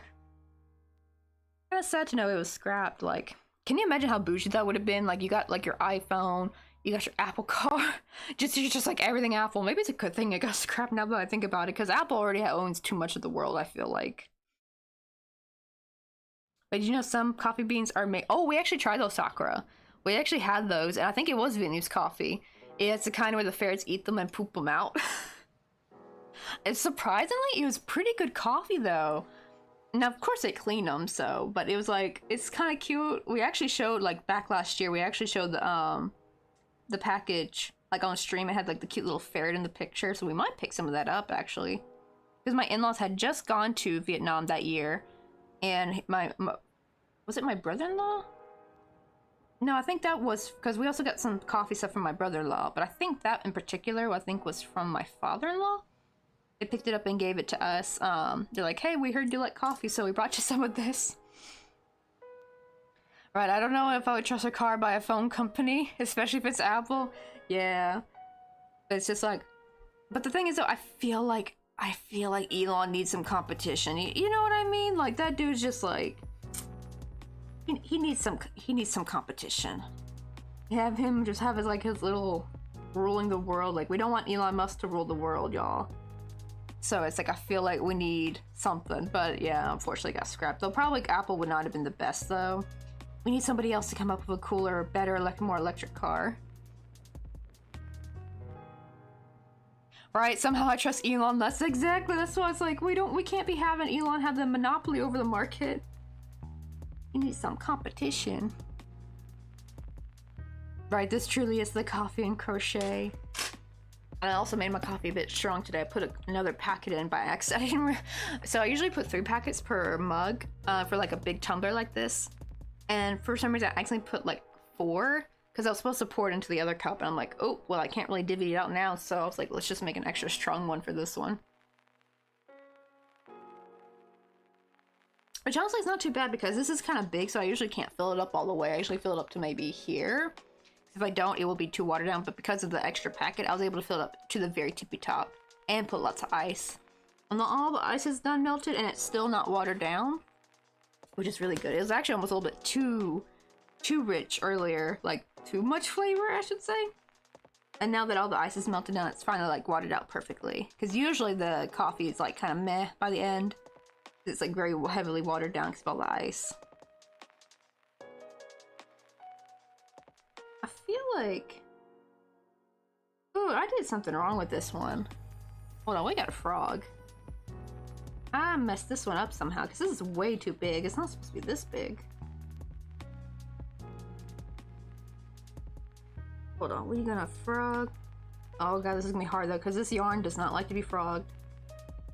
It's like a menace. See, like, it'll do like this right here where it gets kind of stuck. I have to like go in there and kind of flick this little stitch. See, there it goes again. You know, I don't be doing this shit with the milk cotton yarn, that's for sure. I know I got so spoiled with the milk cotton yarn. And it's just like, but I don't really want to use up too much of my milk cotton yarn. I want to be able to bring that back to the States with me because I don't know how easy it will be to buy it once I'm in the States. Like, sure, I get off AliExpress, so I do know they can, like, send it to the States, but it'll probably take a lot longer. So I'll probably have to buy it way ahead of time before I run out. It gets sent to here to Korea so much quicker. Like, it only takes, like, I think, like, 2 weeks. usually, I remember like looking at one of the reviews by someone in America. They gave them like 5 stars and like, wow, it came in 3 months, and that's like the expected time for it to come in America. I'm like, oh hell no. Right, dang, I normally don't even get into semi-serious topics, but now I talked about parental stuff and other serious stuff, but you're so easy to talk to. That is true. I do realize sometimes we don't really talk about very comfortable topics on here, but I feel like we do it in kind of like a fun kind of way. You know what I mean? Like, we'd be shitting on the politicians, be like, these stupid asses, like, you know, like, it's kind of like making fun of them. Like, I try not to get too dark. But yeah, it's like, right, kind of helps kind of digest it a little bit easier when we just kind of brash them. We just kind of be bashing all these like dumb politicians on the crap that's going on. Ugh. Ugh, and that's the thing that kind of worries me, is because like there's a possibility we might have to live in Denton, Texas, which on one hand sucks because like I feel like the rent will be much cheaper in Texas, and I also heard the gasoline is much cheaper out there too. And we're definitely gonna have to have a car because like I don't want to live in San Francisco again. Like, we will have to live for like 1 year while Mr. Coffee finishes his degree, because he didn't get to, he had like 1 semester left before we had to move back to the States. Not to the States, I mean before he had to move back to Korea, because unfortunately his parents had like a little bit of a financial loss with some stocks, and they couldn't afford to keep sending him living money. Because poor Mr. Coffee, he was paying his own tuition, but the problem is it's so expensive out in California. Like, just to be able to pay rent, like it was like $1,400 for our micro studio that was infested with mice. That was like the cheapest we could get out there. Now it's funny because as soon as we moved, they raised it to $1,600. I'm like, that little shithole, they raised it by $200 as soon as we moved out. And it's just like, good grief. Like, and I always think like, who's gonna pay this rent? Like, people with money don't want to be living in your shithole. No one wants to live in your shit and like mouse infested freaking place. Like, people with money, they're gonna live in the nice apartments. They ain't gonna pay their like precious pennies toward like your little pitiful place. Like, I never quite get it. Like, who are these prices for? Because ain't no rich people like just begging to be like living in these like little shithole places. Like, nobody is. Oh, got another marine done. Also, I got one of Mr. Takoyaki's little marine here. I gave him a little sprout hat. I need to make him like a little Santa hat too. And I want to do some pirate stuff actually, so I think that'd be kind of cute for summer. Make him like a little pirate hat. Like, how cute would that be? Then he could be a space pirate.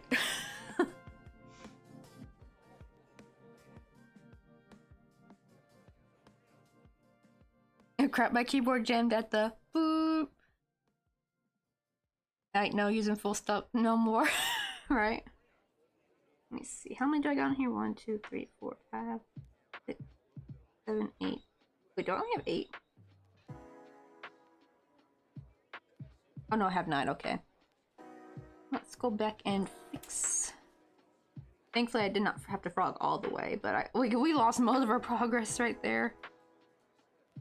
I think I must have increased a lot more than I should have.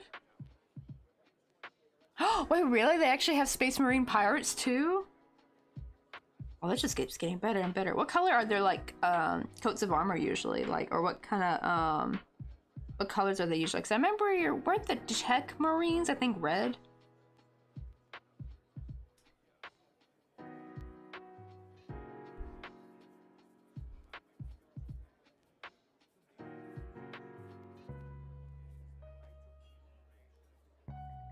And so, well, don't think it's the wrong way, but listening to your streams and talking to you reminds me when I used to listen to Oba-chans and keep them company.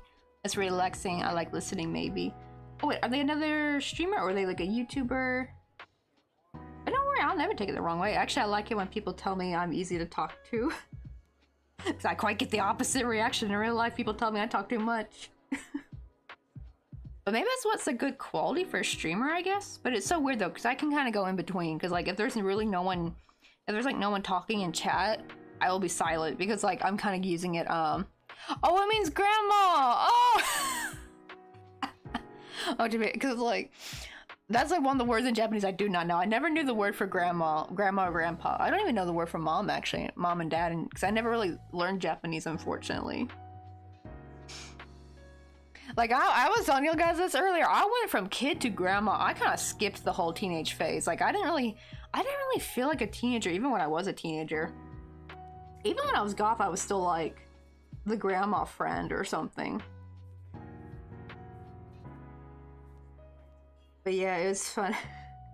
It was so funny, and especially the amount of times like that I would get mixed up as like a teacher. Like people would think I'm a teacher by the way this was after I was goth, of course, so thankfully no one had that misconception when I was goth. But I went straight from being goth to dressing in my mom's clothes because I really wanted to dress 80s, but we just didn't really have any good thrifts. Like our thrift stores did not have no good 80s stuff. The only 80s they had were like old women church dresses. And I ain't being about to wear that. That's not 80s style. Like, I like slice of life / goth 80s. Or more metalhead, I should say. Really more punk. Because, like, I feel like some of the 80s goth makeup was a bit too extreme for me. Like, I don't want to be doing all that. That's too much. That's actually one of the reasons why I stopped being goth is I just could not do the makeup anymore in the morning. Because I have to wake up so early to do it because it was so time consuming. I'm more of a... If you ever, like, watch, like glam metal from the 80s, like I love that kind of style too, so it was like a weird mix of it. But I also loved like Patricia Morrison style. She kind of had like that cool, like a bit of a mix of like being a rocker / goth at the same time. Like her makeup was semi-extreme but not too extreme. Like she kind of had like that Elvira, she was like a metalhead Elvira kinda. When you look up like images of Patricia Morrison, she looked so cool. And fun fact too is like my grandma's actually name was Patricia as well. Though they look totally different. One of the few people I do know, but yeah, not much calling y'all old, I promise. Oh man, wait, impatient, did I tell you the story of the dude the other day who tried to get me to leave the gym to go practice English with him? And I tried lying to him. I lied to him about my age. I said, like, I was trying to like, because usually in Korea, if a Korean guy comes up to you, especially as a foreigner, and they say, hey, I would really like to practice my English with you. Usually it's code for I want to sleep. Like, I want to smash. Like, because he'd ask, because the second thing after, because sometimes it can be genuine, but a lot of times it means the other thing. And because immediately after that, he asked, like, do you live near here? And he nodded his head towards the door, like, if you want to leave now. And I'm like, bro, I thought he was going to suggest we go to a cafe or something, because there's lots of cafes around there. And I tried to dissuade him, because I kind of knew what he was trying to probably hint at. At first I told him, one, I'm married, and I said, oh, 그리고 저는 나이가 많아요. Like, I'm kind of old. And I told him I'm 36. And he's like, ma'am, I'm a lot older than you. And I'm just like, because he didn't look like he was older than 36. He looked about like that, like he looked about like 32-ish or something. Because he had a mature look about him, but he didn't look old. You know what I mean? Like, some people can have like a mature old look to them, but not look old because this guy had no wrinkles. He had the freshest skin. He was a good looking guy too. Like, he was not ugly. He didn't look like an incel or anything like that. Very fit. He's probably about my height though. He wasn't super tall, but he was very good looking. But it's like, okay, you're older than my husband, because Mr. Coffee, I believe, is 35. Because well, he is about to turn 36, so probably next year. Yeah, next year Mr. Coffee turns 36, because we're 6 years apart. I'm about to turn 29, but I lied to him and told him I'm 36. And the fact that he didn't question it means, damn, nice to know I can pass for 36. You know, like, I guess it's not that far off, but it's like still, I've always like, because he didn't be like, what? No way, you don't look 36. You look way too young. Like, he didn't do nothing like that. So apparently that did not, because since he's much older, that didn't dissuade him. I'm about to bump up the age, dang it. Next time I'm telling people I'm 42. See, that scares them off.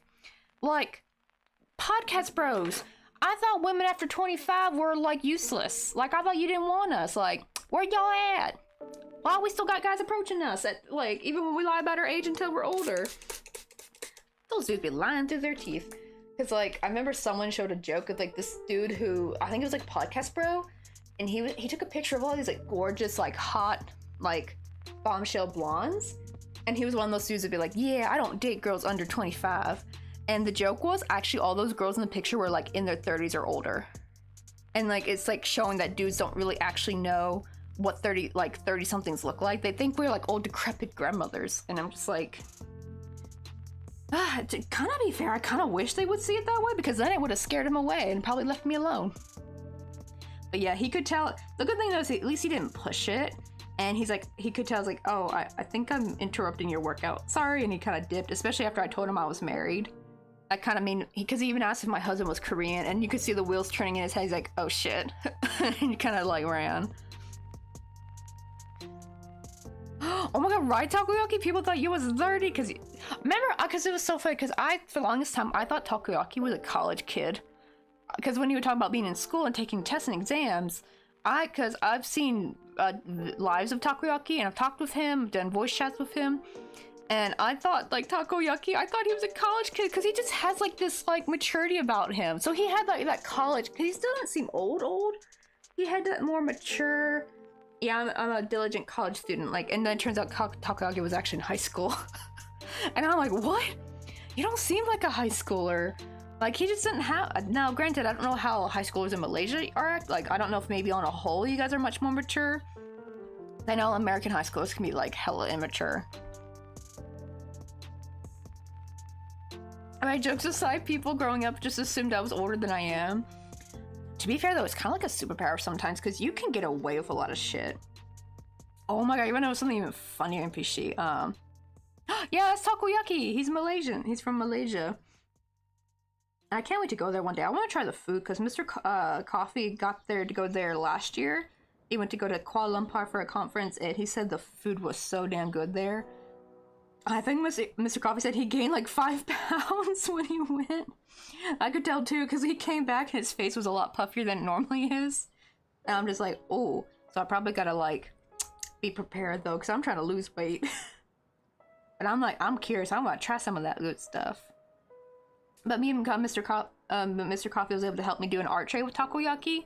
I'm so sad you guys couldn't meet in person, because the only problem is with that conference, Mr. Coffee was just swamped. Because that was like one of their big busy conferences, so he didn't really have any extra out time to go. So Takoyaki had to drop off his gift, and Mr. Coffee mailed mine to his. I made like the little, kind of similar to this little guy. I made him like a little octopus that looks like his little, what do you call it, profile picture, with like the little sushi chef Takoyaki.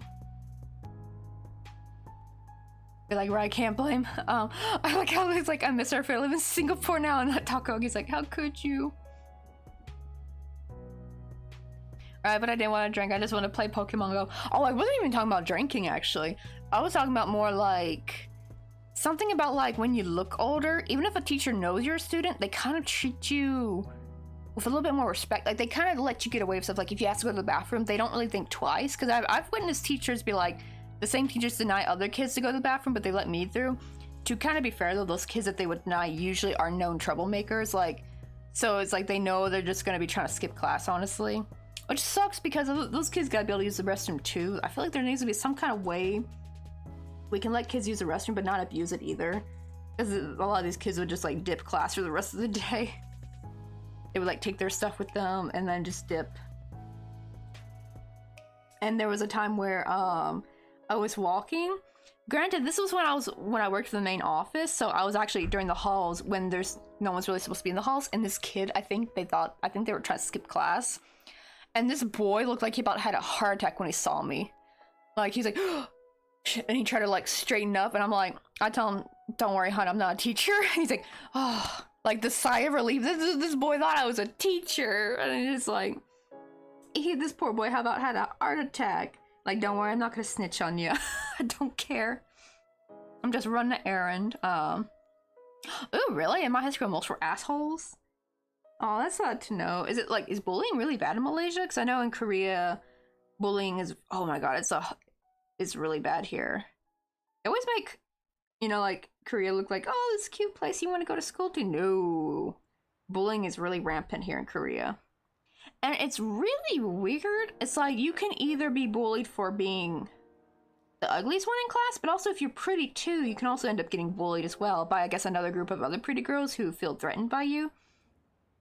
But if you're poor, you're gonna get... I think that's why also a lot of Korean people are hella materialistic, is because back, you know, like even still now, like if you don't have stuff, like you get bullied, like physically bullied too. Like you'll get like beat up and shit, and like have your stuff messed with if you're just like always the richer kids always bullied the poor kids, and I never understood that. Like why? Like you got lucky by being born to a family that has money. Why are you taking this out on a kid who wasn't so lucky? Like it's so bizarre. I've actually never understood why. I know not all rich kids do this, but why do some rich kids feel the need to do that to the kids that are like not well off economically as well off as them? It's just so bizarre. And it's like a really cruel way of bullying too. It's like not normal, not even just teasing. It's like full on like physically harassing them. And they also try to do this thing where they make them their slave or something. Like make them like do like little things for them, give them their lunch money. It's like, you are, boy, like, boy, you already got lots of money, and you making this poor kid give you their lunch money? Frick you. Like it's just, I don't understand where it comes from. You're like, you were blessed with money, and you're gonna like, it's like, makes me hope karma is really real, because their ass gonna get bit. The way they're treating, like, you got blessed in life. Is this how you treat your blessing? By taking, like, it's like weird. What anger do you have? The only thing I can think is their parents maybe don't give them enough love at home, and they're taking it out because they feel jealous of the kids who do have loving parents. But the problem is, though, is a lot of times if you are like a poor student, actually your parents are usually harder on you. They try to put you in a lot of school to get you, because they are putting all this effort to try to get you to take the family out of poverty. So they don't really get treated any better by their parents. That depends, because sometimes the parents just won't care, be like, yeah, we just want you to be happy. But I feel like that's like on the more rare side. Like there's a reason why the tiger mom stereotype is a big thing here. It's because it's real. My mother-in-law was one of them. It's like, I could never understand that mentality. Oh, really? Bullying can be bad here in Malaysia too? Oh, very much so. But in my old school, luckily, it's not physical, but spoiled pieces of shit. Exactly. Like, what's with the rich kids? Like, I never understood why the popular kids, like, you know, the mean girls, like, they'll bully the, like, not so pretty girl. It's like, why? You're pretty. You have money. Why do you have to, like, go enjoy your life? Why do you feel like you have to bring someone else down? It makes no sense. I think either one or two things. I think they are mad about maybe the family life thing. Like, maybe their family's not as perfect as it seems. And they're jealous that a lot of times maybe the kids from a lower class family might have more actual family love versus like kids from like a very cold, materialistic, like more well-off family. Or the other one, it's like they're just bored. They're just like low-key psychopathic, and they're bored. I feel like there's like a mix, so it's like you never know which one is which. But it's just like, ugh. I just never got it. Like, you just got a lot of blessings in life. Be freaking happy. Like, I don't see why they gotta take it out. It's because they felt like it's because they're better at something, but happens here in Britain too. Ooh, yeah, I've heard that too. Also gotten bullied here, myself at school. People would mess. Oh, I hate when people mess with your stuff. That's what I can't stand. Also, I was like one of those kids who would just take all my shit with me. Back in middle school, my teachers got mad at me about that. They would get on to me like, why do you take everything? Why don't you like leave your stuff here, or like put it in the lockers? Like, because I don't want no one freaking taking it. I can't trust these other students. They're absolute heathens, because middle schoolers are absolutely worse. I was quite lucky because actually my high school was pretty chill for the most part. Most people, it was so funny. They always made it sound like high school is gonna be this like very scary place where all the kids are gonna be so mean. Nah, that was middle school. Middle school is like bullying on steroids. Like, I call that like because I feel like kids have two asshole phases: being a toddler and being a middle schooler. It's just toddler phase 2.0. That's all it really is. It's like the psychopathic tendencies be coming out. I don't know. I've never felt the urge to be mean to other people for no reason. Like, it just seems like, I don't get it. Like, it just makes no sense. Like, why even, like, you're wasting so much precious time. You could be doing something else. Like, go play, go do something. Like, what the heck? Oh, brother, one of these days I got a story for you. Some takoyaki lore will be dropped one day. We will wait. I cannot wait for some takoyaki lore.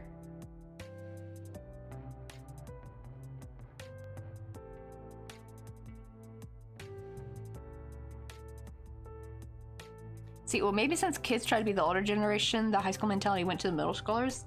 I think, but I also think it's maybe because like it's that weird, like that weird change where now kids are trying to be cool, I guess, and I guess being mean is seen as cool. Now, don't get me wrong, in my high school there were people who probably who were absolute jerks, so it was not perfect, but it was much more toned down. It was much more subtle.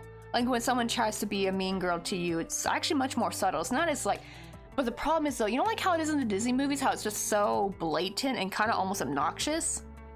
And actually, mean girlism is not really like that in real life. It is like that in middle school, I would say. It is almost like that classic Disney mean girl. It'd be like little mean girls trying to learn to be mean girls, and they're just sucking at it because they're like they're way too over the top and obvious.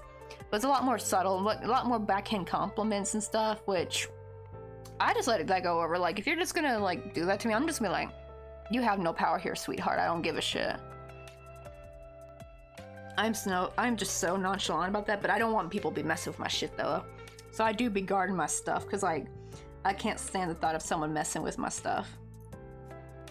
Like that will make me see red. I will put hands up if someone tries taking my stuff.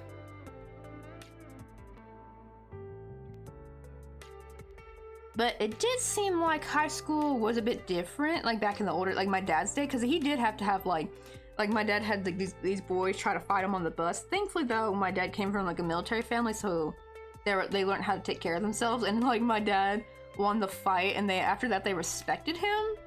And I'm like, is that how dudes earn respect? Is they just randomly fight each other, and I guess if you win, they're like, all right, dude, you're now respected. Like, is that how that works with dudes? Because that just feels so weird. They said they were nice to him after that. I guess they knew he couldn't push him around. So this is round 5. Oh,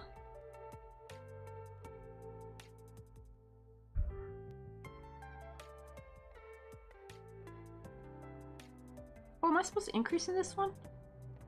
Oh, I guess so. Okay.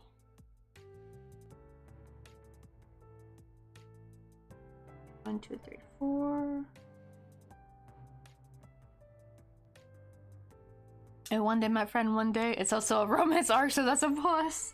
Ooh, some juicy takoyaki lore. We will wait for the day you spill the tea. It's just like, oh. I always like, now, especially as an adult, I always wonder like how nonsensical a lot of like school is, like with the like with the cliques and stuff, and like how people treat each other. It's just like, I'm just like, y'all got too much energy and you're bored. You don't have, like, get a damn hobby. Like, that's what it is to me now. When I see someone acting like that, I'd be like, bro, do something with your life. Do something, please. For the love of God, like, you're bored out of your mind. Do something. Get a damn hobby, please. That's basically what it gives me now. Oh, really, it is kind of like that with dudes, honestly, kind of. That is crazy though. I probably wouldn't be so bad if it was more of a like a more gentlemanly kind of sparring kind of thing. Like, hey, let's spar for a bit, and it's not like there's like no real aggression, so it's just more of a skill thing. But even then, that still seems weird to me. Be like, oh, I'm gonna call it what? Because it's funny because it gives me like caveman feel to it, so it's like the ooga boogas are ooga booging or something, like, a good grief. Like, that just seems so weird to me. Like, it makes me think of, like, battling rams, like, just kind of, like the rams just kind of busting at each other and fighting. For, like, no reason. Like, well, I guess it shows itself in nature, like, even animals been doing it. Yeah, like a gentleman duel, perhaps. Like, I feel like that would be kind of fun. Like, let's see if you got some skills, my boy. Like, it'd be kind of cute if it was like that, like some kind of weird anime arc, kind of like gentleman's duel, to see if you're tough enough. But yeah, like the dudes with my dad try to straight up be like bullies, like, see me after school, blah blah blah. And he's like, my dad's like, I'll bet. Of course, he didn't say that. That wasn't in the language back. That wasn't in their vernacular back in the day. Like, oh, I can't find the emoji, but imagine the monocle eye, yeah. Right, I never got the mentality, but it was definitely this, the dude stronger must be cooler. But it's obvious it's 5% and the 5% rumor spreading. That too, like, I've seen things like guys can be catty as well. Like, it's actually weird. Like, I always see how guys try to be like, oh, we're not catty like girls are, but actually, they're catty in a different way. You know what I mean? But dudes can be just as catty as girls. And be like, hypocrites, man. It's like, my goodness, like, why can't we just find people who got the same interests and we just buddy with them? Like, what's with all this, like, weird fighting for no reason? Like, this, like, pent-up aggression they need to release in the world? Like, go release that on a, freaking, like, boxing class or something.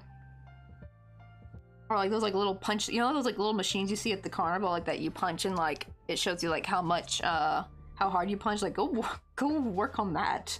Get all that aggression out that way. They're like, no problem, homie. Like, oh yeah, the boys are totally catty. Low, they really are. It's just like a different. They're catty with their fist. But also, oh, that's another thing too. Like, I noticed a lot. This is like the thing that kind of irks me. But like either finance bros or hustle bros, they got some of the cattiest personalities. Like, yo, bro, let me do this, blah blah. And it's just so catty. Like, trying to always one up somebody. You know, like those, you know, like the dude who always gotta one up you, like, even if you're just trying to have a decent conversation with somebody, like, oh no, I can do that, blah blah blah, I'm way better, or like, and it's just so weird, it's so awkward. It's like, I can't stand those kind of dudes. They're so weird. How are they seen as the normal ones by society? I want to know why, because that ain't normal in my opinion. That's just some straight up weird shit. Like, I can't stand the way they talk. They're just so obnoxious. And it's like they're trying to impress you, but it's like, it comes across as so fake and salesman-y, you know what I mean? I can't stand it. And I always see this, like, personality a lot with certain gym bros. Not all, but only if you're on YouTube, like, yeah, some dudes do become across this way, unfortunately, in their channels. Though I have met some really nice gym bro, YouTubers, like Hybrid Calisthenics. Oh my god, that dude's like the sweetest freaking bro. He's so positive and happy. We need more dudes like him. Like, I want more dudes with his kind of personality. And he's like so gentle and sweet, but not like that overly weird, you know, like that kind of like, not like zen, you know what I mean? Like, he just seems like a sweet guy. And like, he seems very genuine too. Like, he doesn't seem like he's putting up a front or anything like that. But Hybrid Calisthenics, he's like one of the sweetest. And he always like is talking about like showing people how, like, you know, like some gym bros are like, get good, bro, and it's just like, but this guy actually tries to show how you can progress from, like, you know, not being very if you're very unfit, like, here's like the easier one. You can progress your way up, take your time, you know, and one day you'll get at it. Like, it's things like that kind of guy. Like, he's very sweet. Let's see, one guy had a triangle head and one had a square head and one had a circle. Oh yeah, God, like the ones that look like shapes. Oh, my old school is skinny boys that go to the gym are real catty. Oh man, I can bet. I do wonder if it's like, I don't know, it's like, I think what it is, I guess they're very insecure people. So they're trying to make their personalities very loud and boisterous and very abrasive, but this comes across as so weird. Like, I get secondhand embarrassment from hearing these dudes speak, honestly. That too, like, some people try to replace their personality with material objects, even if we don't have. Oh, that too. That's really bad here in Korea.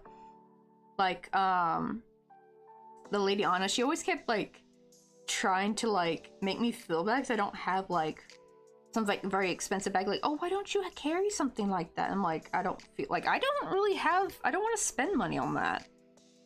Like, I don't mind having a good quality, because I know there are some luxury brands where it is generally good quality, but, like, even then, I'm not gonna shuffle out a bunch of money for just one purse that, and I'm gonna be for real, like, a lot of these luxury bags are ugly as shit. I can't stand them. I can't. They're ugly. Not all of them. There are some that look very nice, but, like, you could probably find something cheaper that looks similar, you know what I mean? And not, like, an off-brand kind of way, but, like, just something you can find, like, at the market area. Yo, what's up, Simon? How you doing?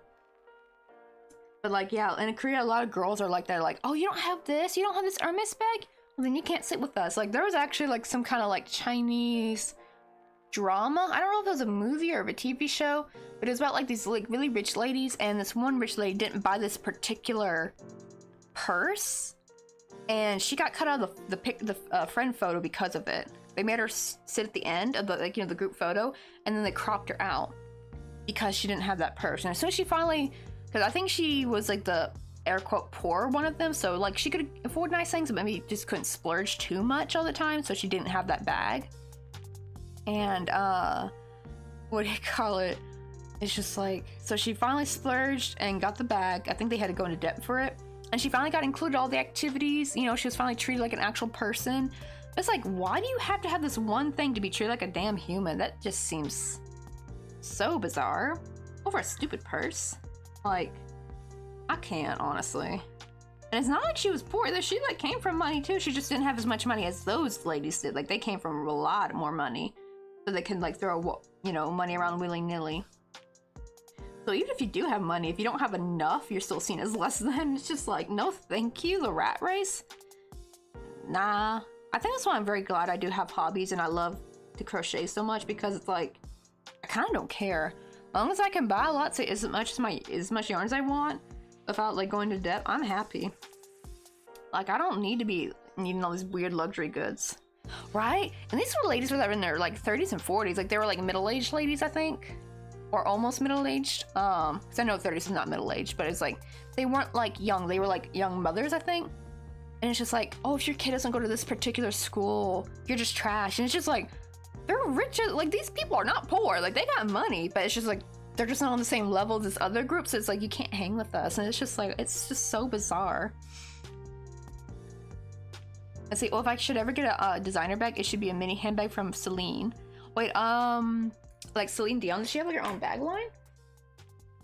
Because I do have like a little Coach wallet, but the thing is though, I did not buy that. That was from my aunt, and she got that as like a discount. Like, there's like these like discount luxury discount stores that she would always get from. Like, she'd always get us Fair Bradley stuff, and I'm sorry, but Fair Bradley, your shit's ugly, and it gets nasty after a while. Because I had like a Fair Bradley like wristlet that like got nasty after a while. I've even washed it, and it just like, the white has just get this like yellowy brownish to it that I can't get out, and you can't bleach it because it's pink. It's like pink and white. It just got gnarly looking after a while. But this Coach little wristlet has like stayed with me for years, and I'm like, okay, it is pretty good quality, I will say. But that's all I'm gonna stick with, because like, I ain't gonna buy no Coach for myself because that shit's too expensive. But it's just like, whoa.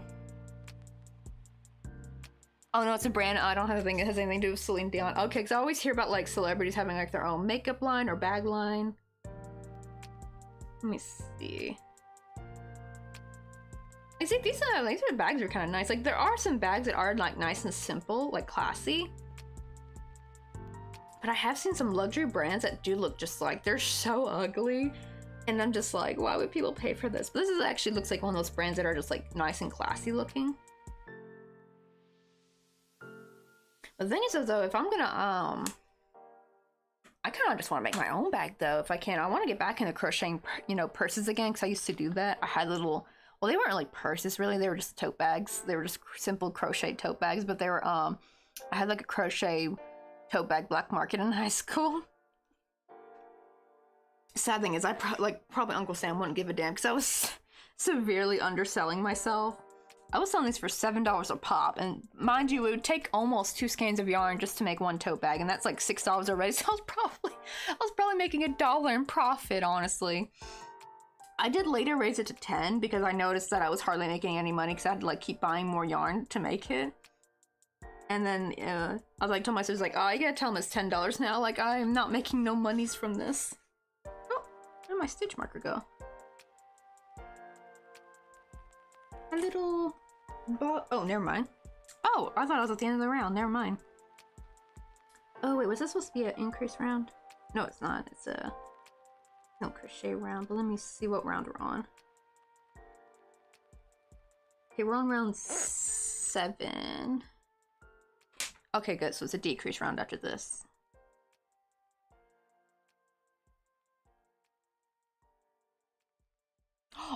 obviously have like square bags that can expand. See, that's like a cool novelty like kind of thing to it, right? Like it looks small, but you can like it can like put more stuff into it.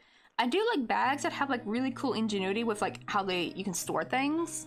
That's what I actually like over. As long as the overall bag looks cute, it's not too weird looking, and it has like, and it's like good quality, and it has really good compartments or like really cool like space saving stuff. Like you said, like it can get bigger. Then I'm like, maybe I could splurge a bit if I ever feel like it. But like I don't want to like buy something like that just to be accepted. You know what I mean? To just have friends. Like that's just like nonsense to me. I'd be like, I'm gonna go find my friends with my own peeps. I don't need to have these kind of friends. Like I can't stand it. And it's kind of sad because Korea's got a very, very, very materialistic society, like mentality to society. And it's like the problem is though is if you don't, you kind of don't fit in, unfortunately. And the people who don't like are kind of out on the outside left looking in. But I don't want to play those dumb social games. Like that's just, ugh. Life's too short, honestly. Oh god, it's like 3K? Oh man, no. That's one for only if you're making money. I don't get luxury and designer things either. Like why would you get one designer bag if you can use money to buy like 10 cartons of ice cream, 50 Gundam, and one Warhammer 5,000 point army box set? Right? Like that's the thing, right? Like I always think about how much yarn I could buy with that. Or how much like takeout I could buy. Though granted, probably like spending too much money on takeout's not too good either. But like, yeah, buying it for like more yarn, more like art supplies, like that's always been my thing. Like I want to spend my money there. I don't want to spend my money on these items that I have no interest in. Because to be fair, there are some people who do have an interest actually in these kind of items. Like they love collecting them. Because there are girls who love collecting shoes and love collecting like fashion items. But I think that's like, I think it's different though when it's their genuine hobby and they actually deep down truly love it. Like they'll do it without like anyone else's approval. Like they won't do it for someone else's approval, you know what I mean? Like they only do it for their actual and genuine happiness. Then I'm like fine with that. I just hate it that a lot of people feel like they have to do it in order to be accepted. I don't like that, because then you're stuck buying luxury goods, because you can't just buy a random luxury good, right? You have to buy a certain type and what's trending now too, because then they'll get on to like, ew, that's so out of season, why'd you get that? And it's just like you just dropped a whole bunch on like this like scarf or purse, and I'm like, nah, we ain't about that. I'm gonna buy a luxury item. I'm gonna buy what the frick I want, what I find attractive. I ain't buying your ugly trendy purse. Screw you. Like, no, I don't do with trends. I do what looks good on me, what is my personal taste, you know? I don't want to like buy, I don't want to spend money for shit for people to give me a thumbs up like, oh, I approve. Like, no, that's dumb. Really? Yeah, it just feels so wasteful. When I say luxury, I max spend 500 USD on a jacket.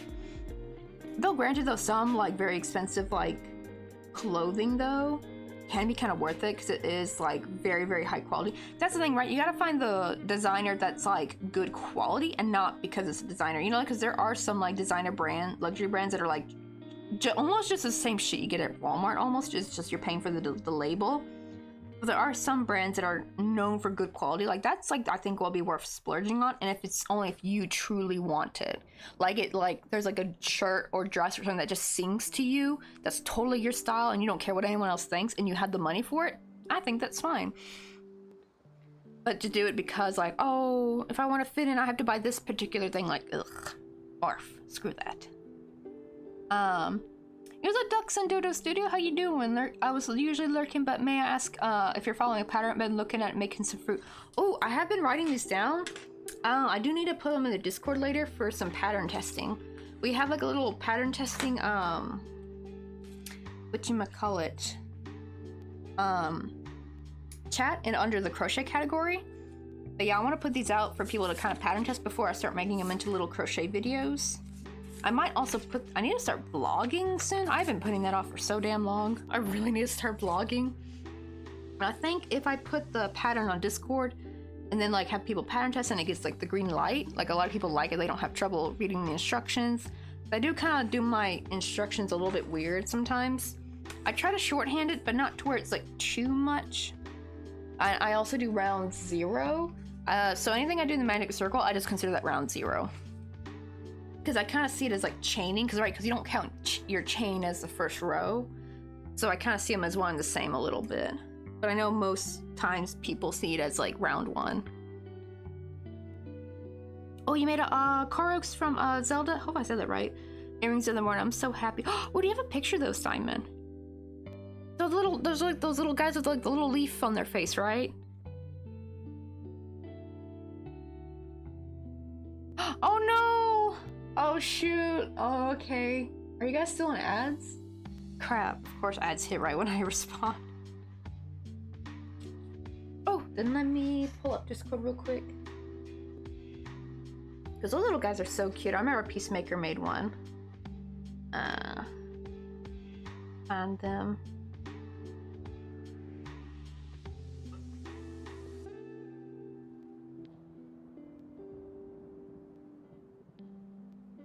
Oh, look how cute they are! They're so little.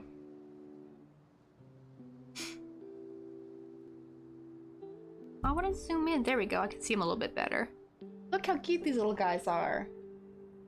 Because I remember Peacemaker would actually has a couple crocheted version of these. They're a little bit bigger. They're like little plushies, but he loved these little guys. These little Koroks. I like to call them. I give them the nickname Shy Leafy Boys. That's my little nickname for them. Oh, you're back? Okay, I was supposed to say, yeah, I'm gonna put these actually on Discord in the, what do you call it? Pattern testing, because we have like a pattern testing chat, though I don't think there's a lot of chatters in there at the moment. But it's kind of like a two-way street. People who are looking to pattern test for someone can like, be like, hey, has anyone got a pattern I could test, like that? Or vice versa, like, hey, here's a pattern I made. Anyone want to pattern test it? You know, like that. But yeah, I want to put these out. Here are the ones we've made so far, like that I have written down how to do. So, the only sad thing is the pineapple, I kind of have no choice but to do it in the milk con yarn, because I cannot get myself to, like, it will not work with the acrylic. It just keeps being too messy. The little fibers just keep freaking up every time I do a puff stitch. But we have like the little carrot, the blueberry. I love the apple. I finally made the perfect apple. Like, that apple looks just so juicy. Oh, this was the one I meant to take a picture and show Takoyaki. But Takoyaki, this was the apple I was talking about, because we made this one on stream. This one, it was really small. So actually, I just need to tweak this one, because it's a little bit too fat for my miniature, because I'm also working on some mini, even tinier buttons for like smaller ones. But I had to make another swatch for it. But this was like the one that fit perfectly for this size swatch. And it looks extra shiny and juicy. And their booty's extra juicy. I love that that's also been a trend too with some crochet stuff. Like, people give like things the booty.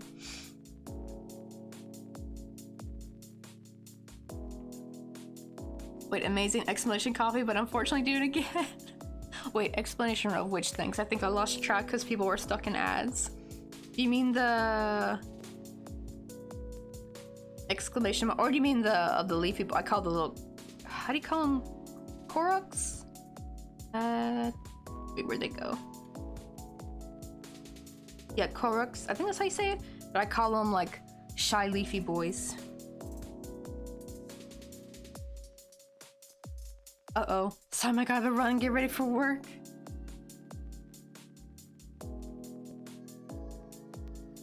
But yeah, get to it. You don't want to be late. You don't want your boss to ring to get mad at you. But have a good lurk. Got speed to you, because I know I keep forgetting it's people's mornings. It's like, right? It's like about to be 7 p.m. for me. And this is... I keep forgetting this is a decrease round. I gotta remember that. Wait, oh, I think this is supposed to be a decrease.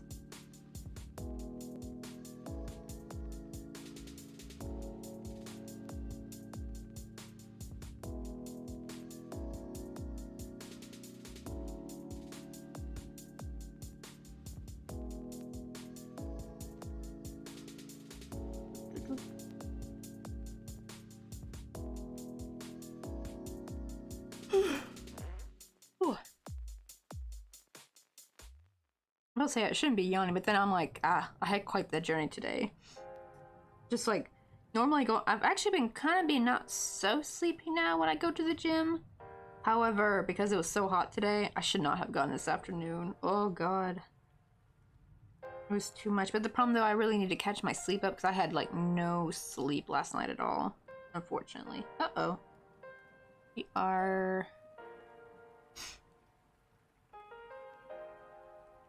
Oh, I'm opening. They won't notice if I'm late. I usually start my day by storing things in the back. But the back still looks like a mess, but it gives me a few minutes to get to work in time. Oh, then good. That's good though if you're opening, right? Like, I feel like that's a great thing though when you're like the person who's opening, like, they're like none the wiser, which is kind of nice.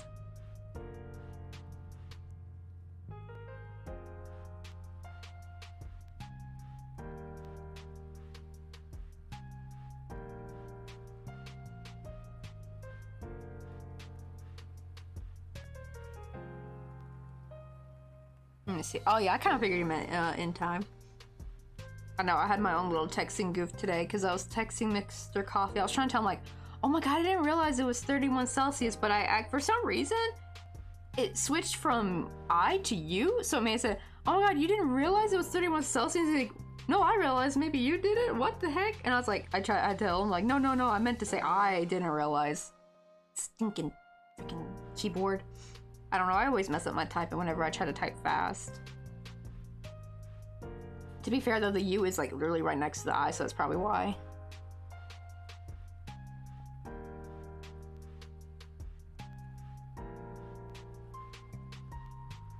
Ooh, well, let me go Instagram real quick.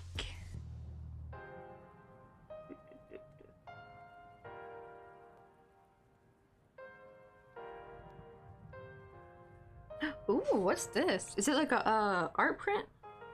Like Mobile Suit Gundam, the Witch from Mercury. Well, that's kind of cool name though, the Witch from Mercury.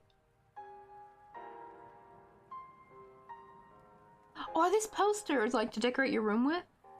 These are really pretty though. It had a lake. Oh, look at this boy over here.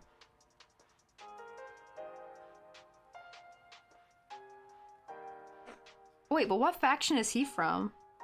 He looks almost royal a little bit. Like he got some fancy armor.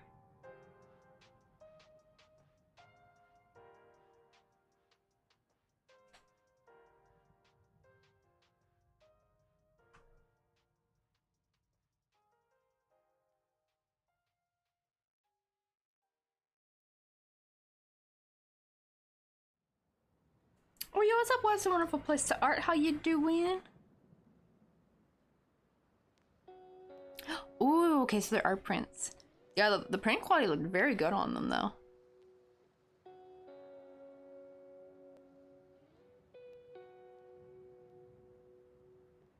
That's like such a badass nickname that that one, the purple one did, like the Witch of Mercury, or the Witch from Mercury. I don't know why, that sounds like such a badass name. Like, does that make them a space witch? See, I've heard of space pirates, I've heard of space vampires, but I've never heard of space witches, and that's kind of like a new cool genre I think someone could probably make.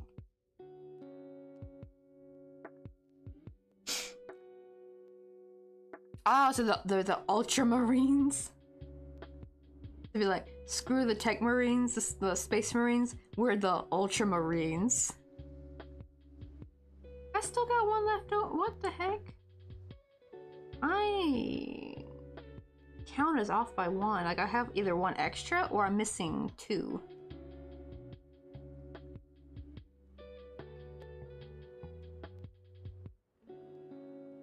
You know what? I'm not gonna. I already frogged once. I'm not frogging anymore. We're just gonna work with it.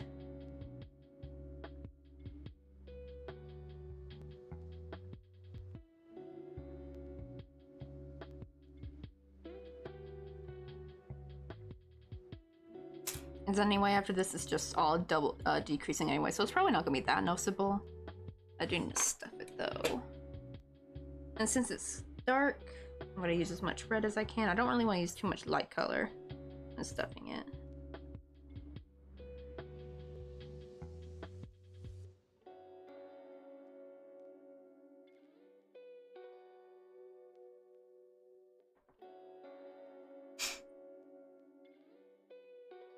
Oh, I wish to be a frog.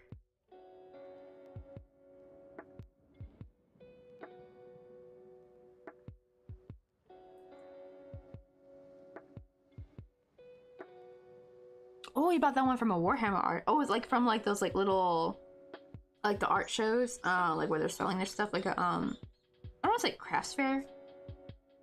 I feel like this might be different for people who do like art, like drawing and art prints and stuff.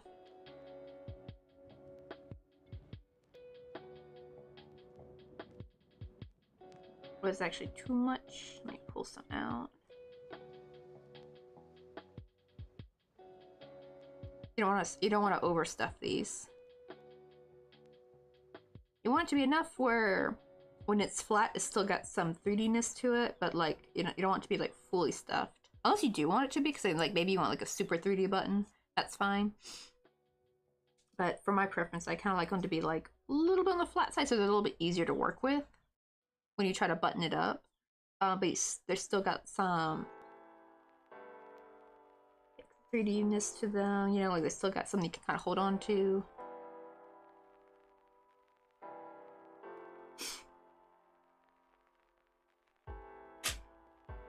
Oh, that makes sense. Yeah, duh, Comic-Con.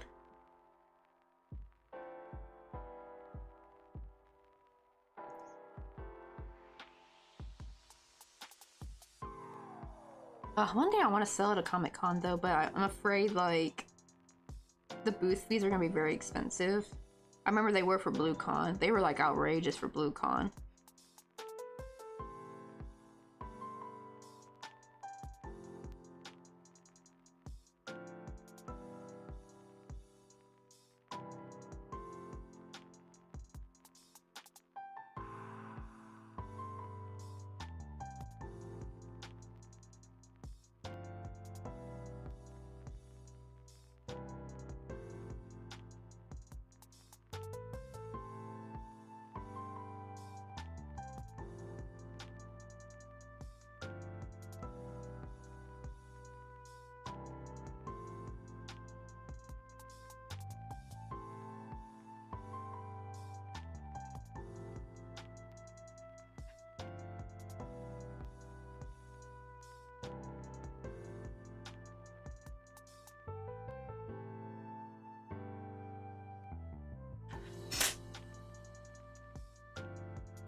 Uh-oh, you gotta go.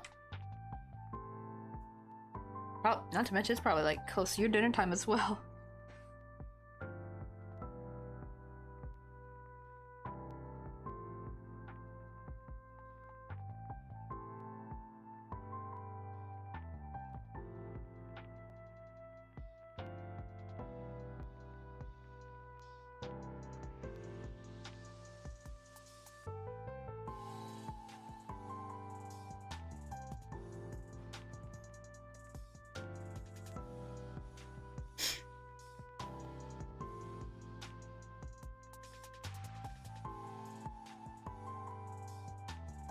No, shall see you till then. All is dust. Alright, Takoyaki, I was so happy you got to come in today. I felt so bad because you came in like at the last second. Back on... Was it Friday? Yeah.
Okay, there we go. We got a little strawberry shape. Let me give it what I like to call a little baptism of fire. Get all these fuzzies away. Let me make sure. I saw some white fuzzies on here from when I was stuffing.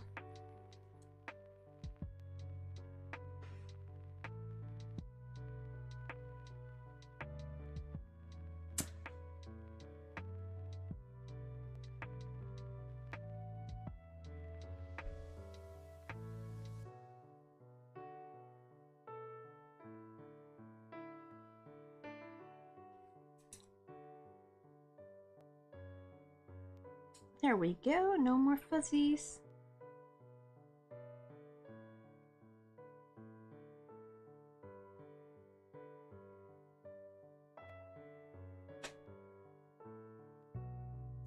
Also crochet. Uh-oh, knocking down some of my stuff.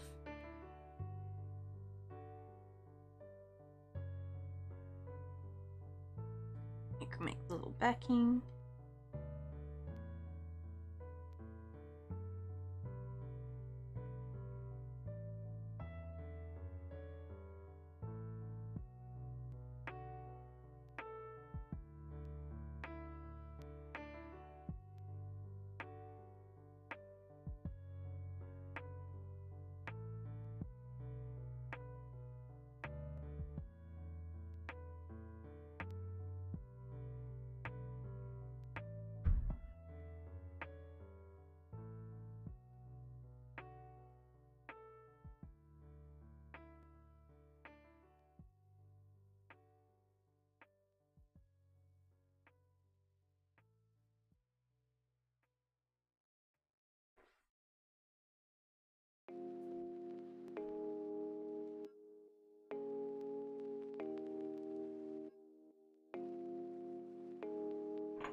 There we go. I'll probably do the seeds on these like afterwards.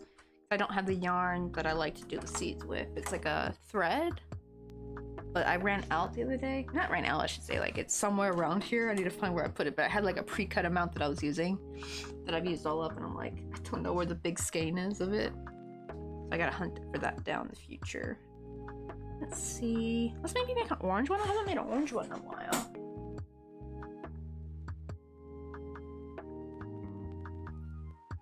Also, let me see if I maybe want to switch this lighter green instead.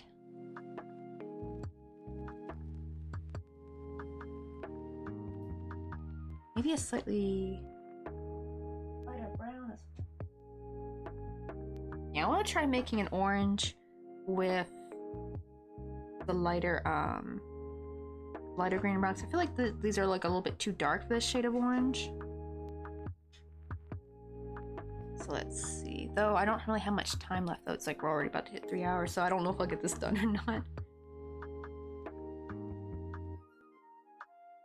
Let me see. Where was the orange one?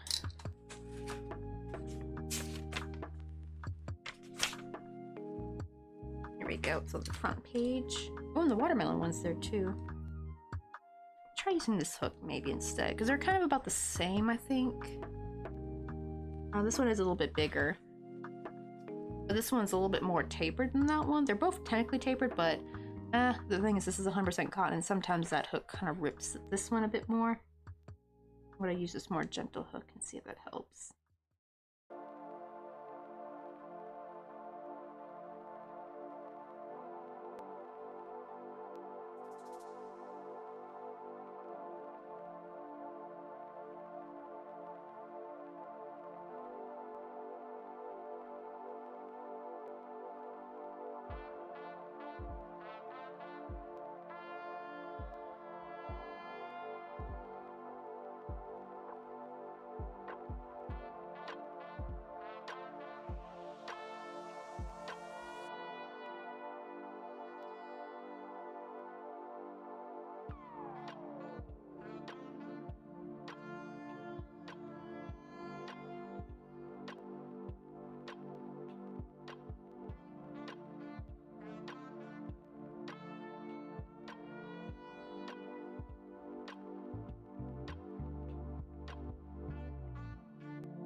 Okay, so I won't have time to do the backing. I'm just gonna do the stem. I already got a leaf here, because I like basically all the leaves I kind of have for these fruits, I kind of use the same one. So I just have to make like a bunch of them ready to go. Kind of the stem's the same way, I just chain 3 and then I slip stitch all the way down, and that's about it. When I work through the back bump when I do this, because then it makes the stick, or like the little branch, look a little bit more sturdy.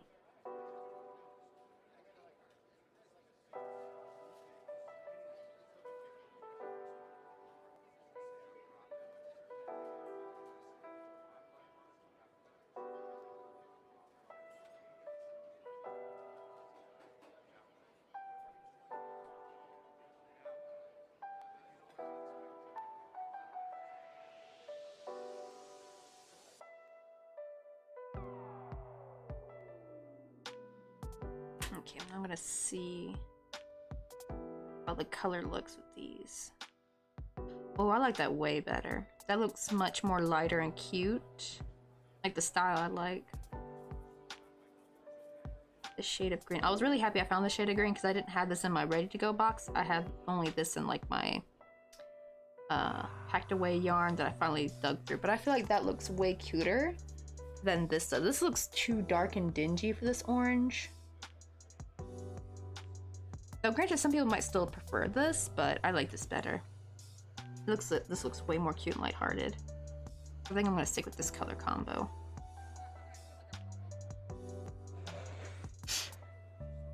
Okay, let's see. I think we about hit 3 hours, so we find us someone to write out to.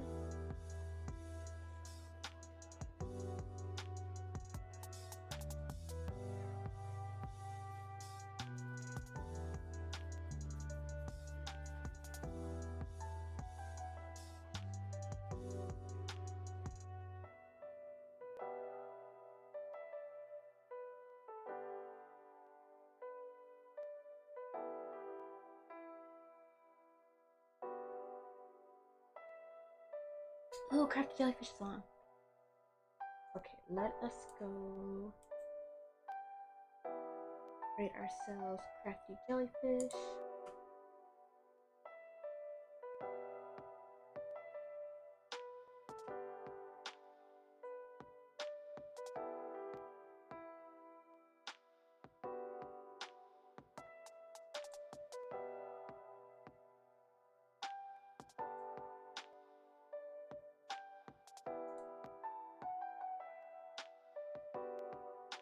Okay, and let me also put in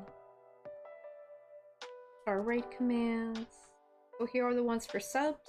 Sub raid. And then here are, if you're not subbed, here's our regular raid command. But we're gonna go see Crafty Jellyfish. I think they're doing some art. Let me check. I'm still in an ad. One of the things, so I can't really see what they're doing. Oh, they're still making some goblins. Let's go. Oh, yeah, they've been drawing goblins lately, and they're like, I think they're like making like a little comic almost, like a little storyline for these little characters, and they're so adorable.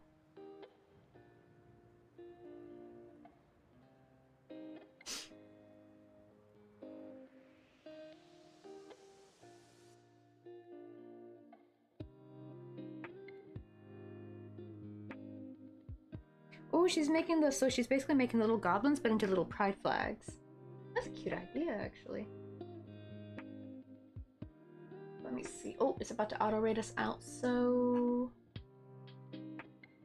oh, we'll see. Gotta scroll down to the bottom. There we go.